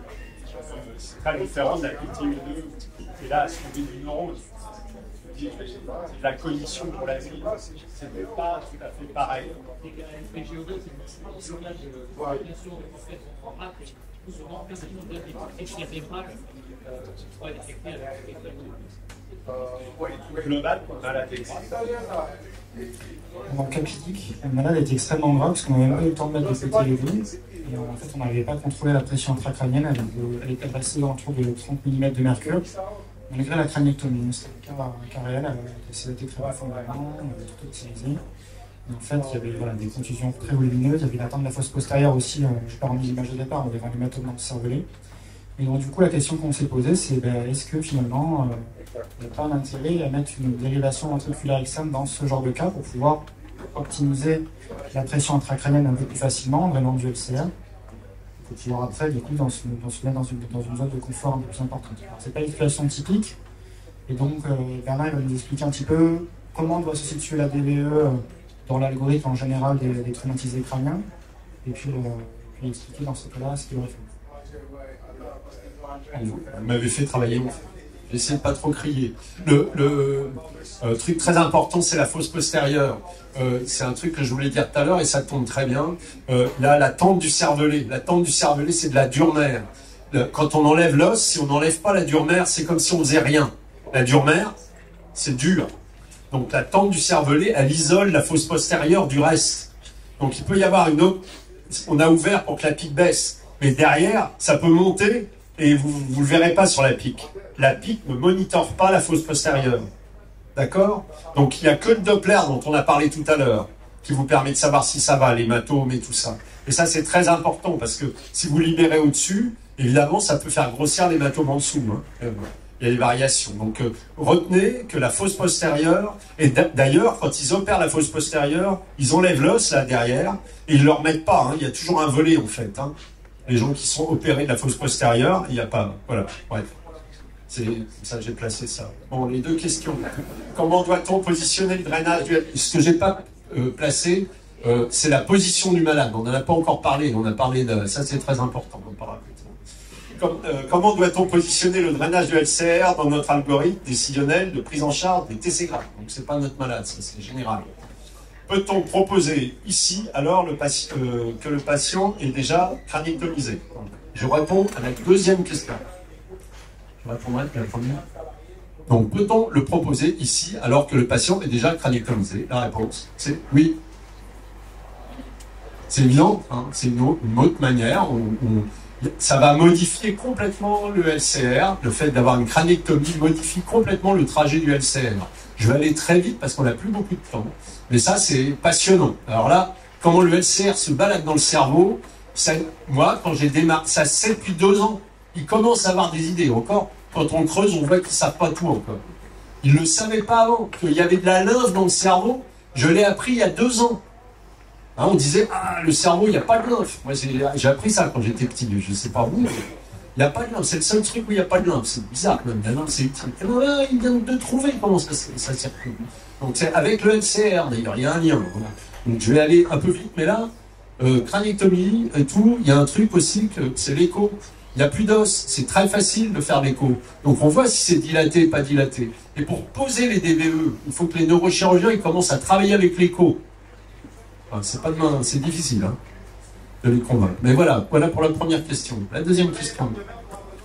Comment doit-on positionner dès qu'on a un doute? Voilà. C'est-à-dire que dès qu'on pense que c'est un peu dilaté, que qu'est-ce que c'est que ce ventre, il faut qu'on s'assoie avec le neurochirurgien et qu'on discute de est-ce qu'on lui met la DVE, est-ce qu'on lui met tout de suite ou quand on lui met, est-ce que vous êtes d'accord pour 2 h du matin, je vous réveille pour la mettre? Déjà là, ils commencent à mieux réfléchir. Il faut les aider. Voilà, donc dès que vous avez un doute, vous pouvez mettre une DVE. Moi, je ne suis pas pour les DVE systématiques. Hein. Il y a des équipes qui mettent les DVE systématiques. Non, mais dès qu'on a un problème, alors, et ce qu'il faut retenir, c'est quand vous avez une pique élevée et que vous voyez des ventricules sur le scanner, même s'ils sont petits, mais vous les voyez, ils ne sont pas fentes, c'est qu'il y a un problème. Il faut mettre une DVE. Et vous allez vous enlever plein de soucis dont on parle. Là. La pique, le Doppler, le machin. Là, ça va être tout simple. Donc, ne ratez pas cette DVE. Mais il faut pas que ça soit systématique. Donc là, ça ne veut pas dire qu'il va avoir toute sa vie un truc. Hein, on verra. C'est compliqué, en fait. Sur les craniectomies, c'est 10% qui ont une valve après. Beaucoup ont des problèmes de dilatation à cause du LCR, justement. Hein, parce que le LCR ne circule plus normalement. Donc ça fait des dépôts de LCR, des tas de choses. Alors on va aller très vite parce qu'on est en retard. Donc d'abord, juste, je voulais vous montrer que quand on ouvre un cerveau, il n'y a plus de pic, hein, et donc ça peut faire vaïner. Hein, au début, en 14, ils ont fait ça hein, sur les gueules cassées. Ils ont tout de suite arrêté. Hein. Et alors, plus l'os est petit, c'est pour ça qu'il faut faire large. Hein. Plus c'est petit, plus ça fait tube de dentifrice. Hein. Donc il faut faire large pour que ça soit pas... Voilà, donc c'est large. C'est ça la recommandation. Bien dégagé derrière les oreilles. Voilà, sinon ça fait comme ça. Et voilà, bicêtre. Du coup, qu'est-ce qui se passe? Eh bien, ça saigne là. Hein, ça ne saignait pas avant, hein, à ce point-là. D'accord? Donc ça peut être abîmé là. Donc il faut vraiment, c'est très important. Hein. Donc ça, je sais, c'est pas bicêtre. Voilà, ça c'est du beau boulot. Hein, ça augmente. Non mais c'est vrai, j'ai montré ça à mes chirurgiens. Bon, je peux vous dire, c'est Nice. Donc ça c'est le problème de bicêtre. Je vous montre ça parce que c'est encore ça saigne, c'est la même, j'ai déjà montré. Là, voilà. Le problème, une toute petite contusion de rien du tout là. Vous ouvrez là, ça saigne de l'autre côté. D'accord? Donc ça aussi, c'est des ennuis qui peuvent arriver. Ça ne veut pas dire qu'il ne faut pas le faire, mais il faut vérifier. La pique n'est plus fiable puisque le truc peut sortir. Donc ça aussi, moi je ne suis pas partisan du scanner systématique, mais dès qu'il y a un volet, il faut faire un scanner pour voir un peu ce qui se passe. Et tout ce qu'on vous a expliqué peut être un peu différent. On peut monter le CO2, il peut y avoir de l'œdème et que la pique, elle est moins fiable. Elle va moins monter. Hein, si on ne fait pas gaffe, on ne va pas être prévenu à temps. Donc, écho, Doppler, il faut verrouiller la surveillance. Là. Il faut faire un peu attention. Les règles sont un tout petit peu différentes. Alors, les volets frontaux, c'est un peu... c'est prouvé, en gros, que ça augmente comme ça et ça pète des axones et que ça fait des nœuds, en gros. Donc, pas de volets frontaux. C'est des volets latéraux. Un tout petit mot très rapide sur les concepts du liquide céphalorachidien, parce que c'est formidable. Donc, avant, c'était ça, moi, quand j'étais petit. Ça sortait là, ça circule, et c'était pompé là-haut, granule de Paccioni. Voilà, ça c'était le modèle. Et voilà maintenant le modèle. En fait, à chaque étage, c'est pompé. À chaque étage, il y a un lien avec les sinus. Je vous ai mis, c'est la suivante. Hop. Autour des vaisseaux, c'est pompé par là. Autour des vaisseaux piales, à chaque étage, c'est pompé. Et il y a le LCR, là, c'est les flèches rouges. Excusez-moi, le LCR, oui. Puis le liquide part comme ça. Et ce volume, parce qu'ils ne trouvaient pas entre ce que produisent les plexus choroïdes et ce qui passe par la fosse postérieure, ils avaient 2 fois ou 3 fois plus de liquide. Donc ils se sont dit, merde, il en arrive d'ailleurs. Donc ils arrivent sur les bords, dans les ventricules, d'un peu partout, hein, sur les vaisseaux, et après ça part par ce système-là et le système lymphatique. Et aussi les granules de Paccioni, mais pas seulement. Je ne détaille pas. Hein. Donc voilà, ça part de partout. Tout est en interaction. Tout ce qui est bleu, c'est comment le LCR revient au sang à travers donc, les granules, mais aussi directement par les vaisseaux et autour des vaisseaux. Donc vous pouvez comprendre, donc ça c'est des pulsations alors, qui sont très, très étudiées. Le LCR est là, il va pulser en fonction de la fréquence cardiaque. Il bouge comme ça, en fonction de la fréquence cardiaque. Parce que l'ensemble du cerveau bouge comme ça. Donc le LCR avance comme ça, d'accord? Donc la fréquence cardiaque, c'est la pique. Quand vous voyez la pique comme ça, c'est sûr que quand vous enlevez un bout d'os, ça va plus être pareil, la pulsation. Donc le LCR, il va moins être résorbé. D'accord? Donc il y a des grands risques d'accumulation quand vous faites un volet. Ok? Là, c'est la pression artérielle. Là, c'est... Enfin, bref, ici, c'est le LCR. Et non, ce qui est intéressant, c'est qu'il y a la pression, la fréquence cardiaque, mais il y a la fréquence de la ventilation aussi. Donc la fréquence cardiaque, ça joue plus sur le côté artériel, hein, qui bouge comme ça. Et la fréquence ventilatoire, ça va plus remonter par les veines. Et donc la fréquence respiratoire, excusez-moi si il y a une bêtise, la fréquence respiratoire va aussi moduler comment le LCR passe. Et ça, je vous dis ça parce que ça a une influence. Donc, quand on a une décompression, là on parle d'une décompression avec quelqu'un dont le liquide s'accumule du côté de la décompression, mais ça peut aussi s'accumuler sur l'autre côté, hein, parfois. Et ben, vous voyez que la pique va beaucoup moins bouger de ce côté-là. Elle sera la même.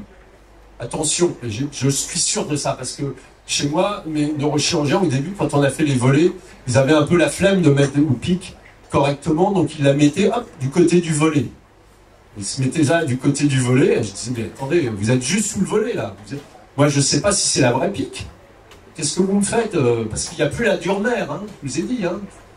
Et donc, je les ai obligés à remettre la pique de l'autre côté. Et j'aurais dit, bah, tant qu'à faire, m'enlevez pas celle-là, là, je vais voir. Comme ça, j'en aurai 2, maintenant vous l'avez mise, mais c'est là. Donc, j'ai pu faire ça 4 fois, après ils se sont énervés. Et c'est dommage, parce qu'à 5, je pouvais publier. Et 4 fois, c'est la même. Le chiffre est le même. Parce que la boîte, quand même, elle est constante. Mais la pulsation est différente, la forme est différente. Voilà. Et donc, localement, le LCR, c'est ça qu'on... Le LCR ne va pas être résorbé de la même façon. Puisqu'il dépend, je viens de vous le dire, de la fréquence cardiaque et de la fréquence respiratoire. Mais surtout la fréquence cardiaque. Là, la fréquence respiratoire, on va en parler, mais moins.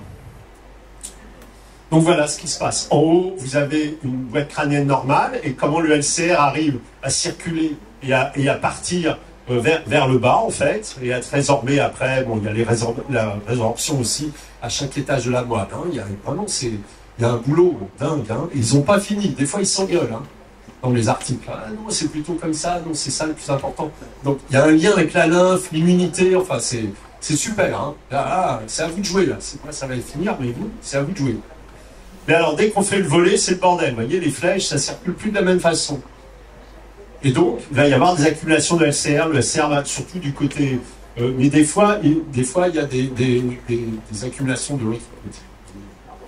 Voilà, en gros, ça c'est l'explication. Pourquoi il y a des hydromas et des hydrocéphales quand on met un volet. Ça ne veut pas dire qu'ils vont l'avoir après.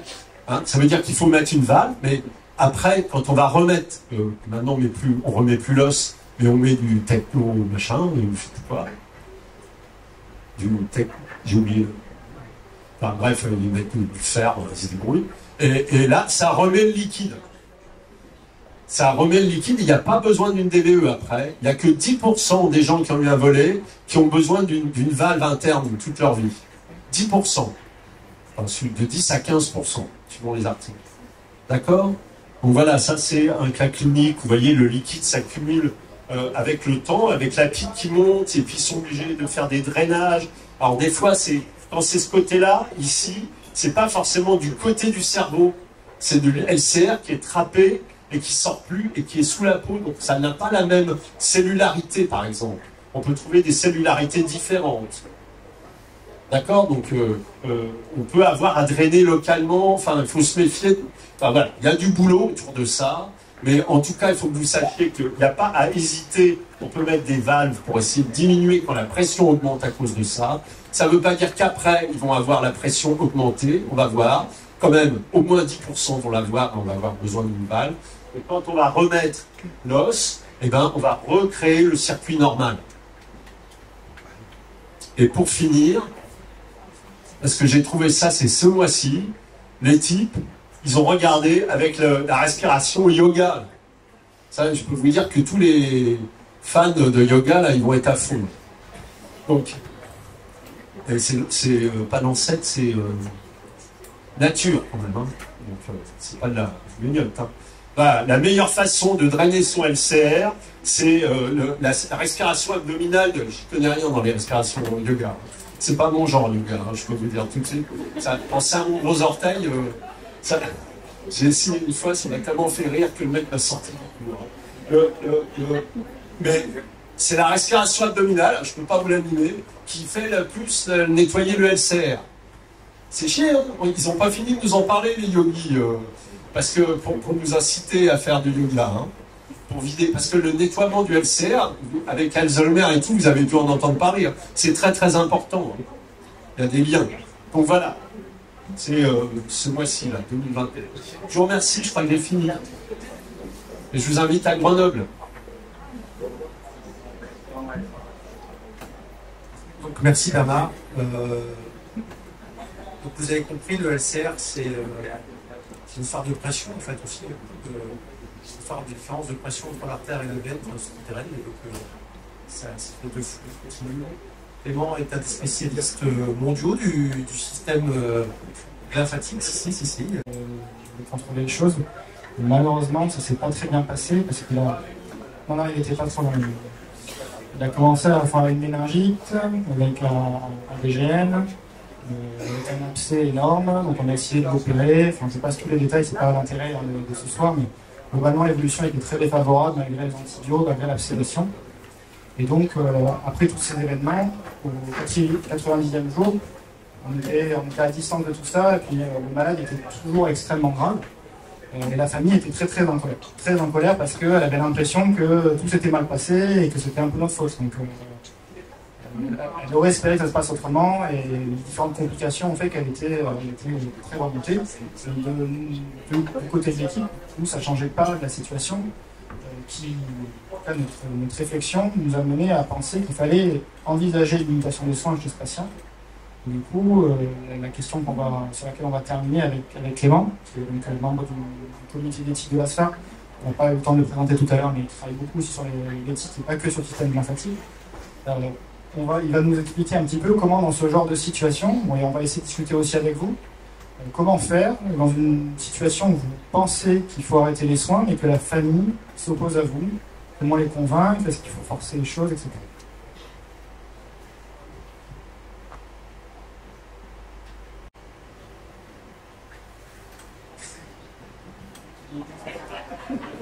Merci. Bah voilà, vous avez bien joué, vous avez fait une télé, côté godeuse, vous avez réalisé, finalement, ça va, ça vous entre guillemets. Donc effectivement, on convoque l'éthique. L'éthique convoque souvent la philosophie. Comment la philosophie peut nous aider à réfléchir sur une situation comme ça? En fait, en philosophie, il y a une branche de philosophie qui nous intéresse souvent, médecine, c'est la philosophie morale. La philosophie morale, c'est une branche de philosophie qui va se poser la question de qu'est-ce qu'une bonne action. Alors on peut se dire, chouette, j'ai trouvé, il y a plein de philosophes qui sont penchés sur ce sujet, donc j'ai trouvé des solutions. Malheureusement, il n'y a pas de consensus. En gros, il y a 3 grandes branches que l'on peut présenter. Je ne sais pas si vous connaissez monsieur sur la gauche, son visage n'est pas très connu, le mien mais beaucoup plus, c'est Emmanuel Kant. Donc c'est un philosophe russe au XIXe siècle. Lui, sa manière de voir les choses, c'est qu'une action est morale si elle se conforme au devoir. Voilà. Donc c'est quelque chose qui est très catégorique, qui est très absolu, et on ne peut pas sortir d'un dialogue. Quelques décennies après arrive cet autre philosophe, Jeremy Bentham, et lui, il voit les choses différemment. Il va se dire qu'une bonne action, pour juger une bonne action, je vais la juger à l'aune de ses conséquences. Si je considère qu'il y a davantage de conséquences positives, eh bien, je considère que cette action est bonne. Et il a développé, il a posé les bases de ce qu'on appelle l'utilitarisme, qui stipule qu'il faut maximiser les valeurs et diminuer les malheurs. On dit comme ça paraît, parce qu'on est un peu près tous d'accord avec ça. Après, il faut rentrer dans le concret pour essayer de voir un petit peu à quoi ça ressemble. On peut imaginer la péniche de la partie, on va prendre un verre, et puis je pousse Bernard du haut, Bernard à fond. Donc vous allez quand même être choqué, vous allez avoir une réaction déontologiste, il ne faut pas pousser Bernard à l'eau, c'est Emmanuel Kant qui nous dit.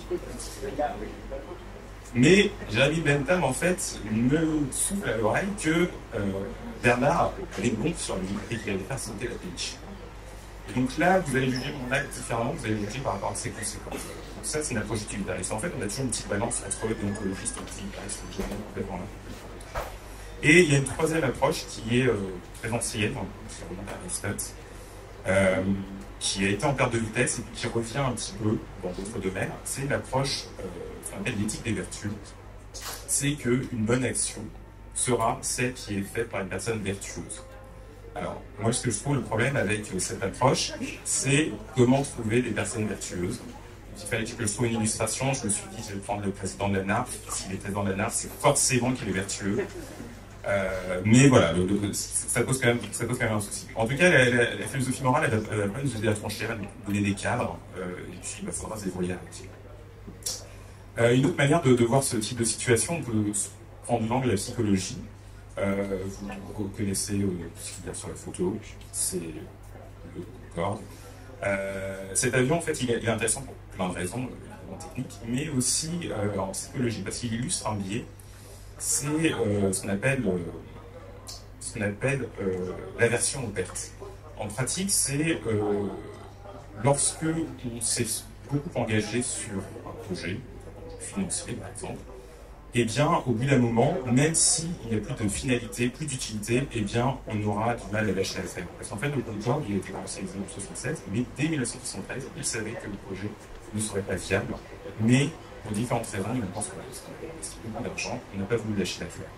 Et finalement, en médecine, dans certains cas de figure, quand on a fait la cryotomie, la PTO2 et tout un point, eh ben, on peut avoir un petit peu ce sentiment de se dire non, on ne va pas arrêter, on ne va pas arrêter, déjà fait beaucoup. Ça peut être un biais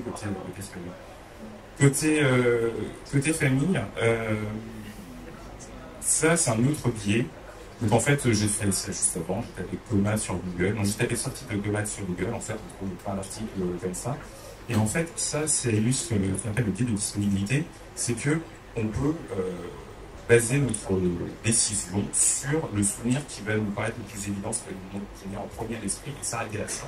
Et une fois qu'on a ce premier souvenir qu'on a mobilisé, on ne va pas décrocher. Et parfois, on peut peut avoir des proches qui vont nous dire « Mais oui, mais moi je me souviens que j'ai vu, après 27 ans, quand le coma, elle est sortie, elle va raconter sa vie, c'était dans le top santé. » Bah oui, c'est comme ça, il faudra faire avec. Est-ce qu'une question éthique se résume à la loi? Enfin, la loi, ça compte, mais ça ne va pas non plus couvrir tout, ça ne va pas nous permettre de couvrir toutes nos actions et nos décisions. En pratique, oui, on peut limiter ou arrêter les traitements, ça oui, la loi le dit, mais on ne peut pas résumer ça aux simples questions de loi. Est-ce que c'est une question scientifique? Là, par exemple, je vous ai mis en illustration une cohorte publiée dans le journal de Roll en 2021. C'est près de 500 traumas crâniens graves, modérés à graves. Vous avez l'échelle de récupération. Donc vous voyez, c'est différents histogrammes. Si je vais déplacer comme ça. Différents histogrammes. Donc là, la partie la plus sombre, ce sont les patients qui sont décédés. La partie claire, ce sont les patients végétatifs. Et en haut, ce sont les patients qui vont devenir. En fait, qu'est-ce qui nous illustre ce graphique? C'est qu'ici, on est à 2 semaines. Il nous dit qu'à 2 semaines, il est beaucoup trop tôt pour prendre des décisions définitives, parce que vous voyez ici ce fond partie bleue. Et bien, les patients ici vont se dispatcher dans d'autres groupes. Donc en fait, on ne peut pas prendre de décisions.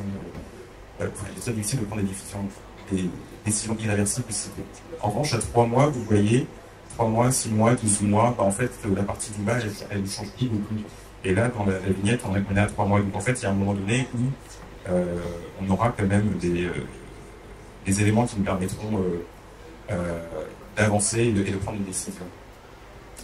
Et puis, aussi, c'est aussi une question éthique. L'éthique, en introduction d'un peu de l'éthique, on aborde toujours les relations éthiques et la morale. Si vous voyez les différences entre l'un et l'autre. Ouais. Non. Il y a du oui, il y a du non. En fait, le nom peut être une bonne réponse parce qu'en fait, souvent, pour retrouver le sens des mots, on prend l'étymologie. En fait, ce qui est marrant, c'est que moral, c'est du latin. Moi, c'est et l'éthique, c'est l'éthos, c'est le même mot, en fait. C'est comment il convient de se comporter en société. Donc, en fait, l'étymologie, en fait, on ne prend pas le tranchant entre les deux. Et c'est plutôt que l'histoire qui leur donnait un sens un peu différent. En France, c'est le terme moral s'imprégnant d'une empreinte religieuse, tandis que l'éthique, c'est prenant plutôt un caractère plutôt laïque. Et une manière de voir les choses aujourd'hui, c'est-à-dire que la morale, ce sont des règles qu'il faut suivre, tandis que l'éthique, c'est davantage un questionnement. Ce qui est intéressant, c'est que dans la littérature anglo-saxonne, les deux mots sont synonymes. Morale et éthique, c'est la même chose, parce que c'est deux sens. Et donc, pour réfléchir sur une question éthique, il y a 2 philosophes américains des années 70, Beauchamp et Chavez, qui ont proposé l'approche par principe. Ces 4 grands principes, je crois que vous les connaissez, c'est l'autonomie, je vais en parler juste après, la bienfaisance, comme on fait le HF pour le bien d'un patient, la non-malfaisance, on appelle le milieu, et puis la justice distributive, par exemple, dans le Covid, il y avait comment répartir de manière juste les ressources médicales qui étaient rares. Et donc, en fait, souvent, les problématiques éthiques, c'est intéressant d'avoir recours à cette grille parce que ça permet que tout le monde parle de la même chose. Donc, l'autonomie, pareil, un peu grec, nomos, c'est la loi, auto, c'est ce qu'on doit à soi-même, donc c'est se donner sa propre loi. Donc, l'autonomie, c'est un principe qui s'est imposé de manière de plus en plus appuyée au cours des dernières décennies, avec en France la loi Kouchner, qui a un petit peu marqué le passage d'un modèle paternaliste, plus naissance à respecter pour le patient, un modèle plus anglo-saxon où le patient doit décider pour lui-même en étant éclairé par le médecin. Le problème de la neuroréanimation, vous le voyez tout de suite, c'est que quand le patient est capable de s'exprimer, il n'y a pas de souci. En revanche, quand le patient est incapable de s'exprimer, c'est là où ça devient complexe, et c'est souvent le cas en neuroréanimation. Quand le patient ne peut pas s'exprimer, il y a 2 outils qui vont nous permettre de respecter ce principe d'autonomie. Ce sont les directives anticipées, vous savez, qui ont été entérinées par les lois néolithiques, la soviétique, et puis la personne de confiance. Donc ça, c'est bien, mais en pratique, nos patients, ils n'ont jamais de directive anticipée, ils n'ont jamais de personne de confiance. Donc ça ne va pas permettre de tout résoudre. Une grande question aussi d'un point de vue éthique qui se pose à nous, c'est l'obstination déraisonnable. Est-ce que je bascule dans l'obstination déraisonnable? Alors déjà, dans le serment d'Hippocrate, il est dit « Je ferai tout pour soulager les souffrances, je ne prolongerai pas abusivement les agonies, je ne provoquerai jamais la mort délibérément. » Le code de déontologie médicale proscrit l'oxydation de la zonale. Le médecin doit s'abstenir de toute oxydation de la zonale dans les investigations comme dans la thérapeutique. Et puis, la loi première version de Léonetti de 2005 proscrit également l'oxydation de la zonale. Donc en fait, l'oxydation de la zonale, il ne faut pas la faire. Le problème, c'est comment savoir lorsqu'on bascule vers l'oxydation de la zonale. Une manière de voir les choses, dans le papier de Vigidis qui s'intéresse beaucoup aux AVC, c'est de voir une sorte de balance. Alors nous, on est habitué un petit peu à la balance bénéfice-risque, souvent, on décline le bénéfice, je prends une décision pour un traitement. Là, c'est notre balance. C'est d'un côté, vous envisagez le pronostic d'un patient, et de l'autre côté, vous envisagez la lourdeur des thérapeutiques que vous mettez. En fait, il doit y avoir une balance entre les deux, c'est-à-dire que si mon pronostic est trop sombre, en regard de thérapeutique trop lourde, je suis probablement dans une situation de disproportion et probablement dans de l'oscillation des réformes. Et puis, une dernière manière de voir cette situation, c'est peut-être aussi une question de communication. Là, dans la vignette, il est mis « La famille vous tient responsable des mauvaises évolutions neurologiques ». Et on a bien en tête que la réanimation, c'est un milieu qui va générer beaucoup d'effets de communication. Pour plein de raisons déjà complètement matérielles, mais c'est difficile de rentrer dans une animation, il y a beaucoup d'obstacles, les travers, les bruits physiques. La continuité des soins impose qu'on soit tous auprès des patients, mais tous différents. Donc en fait, on va multiplier les interlocuteurs, ça peut être quelque chose qui est déroutant. Il y a quelque chose qui peut arriver, ce sont des avis contradictoires, et ça, c'est un effet catastrophique en termes de confiance auprès des proches. Et puis, il y a le risque de louper le premier contact. Vous avez une patient en pleine nuit, vous avez passé beaucoup d'heures sur lui, la famille a attendu très longtemps, et puis peut-être qu'il y a même pas par partir avant que vous le voyez, ou vous allez très rapidement trouver d'urgence. Et là, le premier contact loupé, ça va être dur de récupérer ça derrière. Et donc, alors, comment on peut améliorer ces questions de communication? Donc, évidemment, il y a des grands principes. On peut travailler sur ces conditions d'accueil, avoir des locaux qui sont adaptés pour recevoir les familles, comme des petits salons, des choses comme ça, des fois à disposition, des livrets d'accueil, et puis ouvrir des réanimations, par exemple. L'autre aspect qui est très important, ce sont les entretiens avec les familles en réanimation. C'est une grosse partie de l'activité, ces entretiens. Comme je disais, pas louper le premier, essayer de programmer les choses, revoir très rapidement les familles et les interlocuteurs après les premiers entretiens. Et puis, au cours de ces entretiens, il y a différentes choses auxquelles il faudra faire attention, éviter les conflits de valeurs, des choses qui peuvent entraîner en fait des situations de rupture et d'impasse. Et plutôt qu'avoir en situation de conflit, plutôt essayer de se dire que votre rôle est d'accompagner les proches dans leur cheminement. Et puis, cette place des proches dans le processus décisionnel, elle n'est pas simple parce qu'il ne faut pas leur faire porter le poids des décisions. C'est avant tout une décision médicale et c'est à nous de l'assumer. Mais il ne faut pas qu'ils se sentent exclus, il faut qu'ils sentent qu'ils ont la possibilité de s'y opposer au besoin. Et peut-être s'orienter plutôt vers un modèle de co-construction d'une décision. Donc en conclusion, j'ai fait un peu l'éthique, je ne vous ai pas donné de réponse, je vous ai plutôt posé des questions.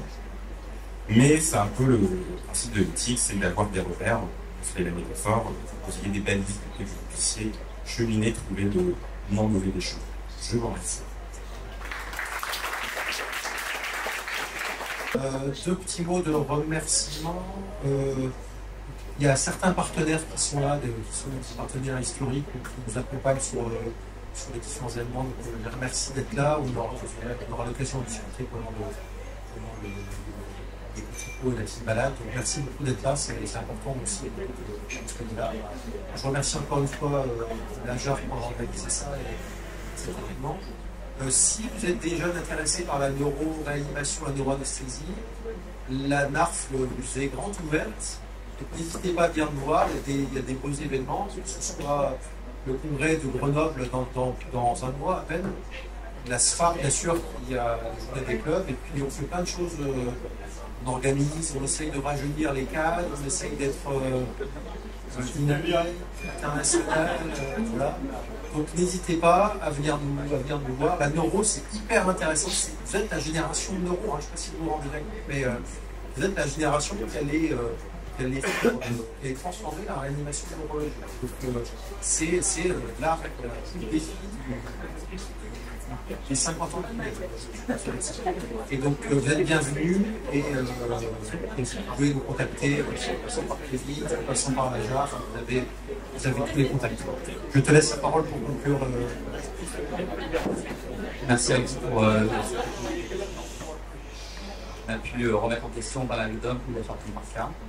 Donc je pense que ça va beaucoup me questionner pour les prochaines certainement aussi. Merci également à nos partenaires qui nous ont présents ce soir. Si cette soirée vous a plu, sachez que à la France, on va créer un panel assez chargé. La semaine prochaine, samedi, c'est le LR logo. Et on a fait tous très nombreux via 15 novembre à Rennes. C'est le rendez-vous annuel pour les jeunes animateurs, mais ce n'est pas tout pour les seuls. C'est vraiment des conférences pour tous les publics. Ça vient de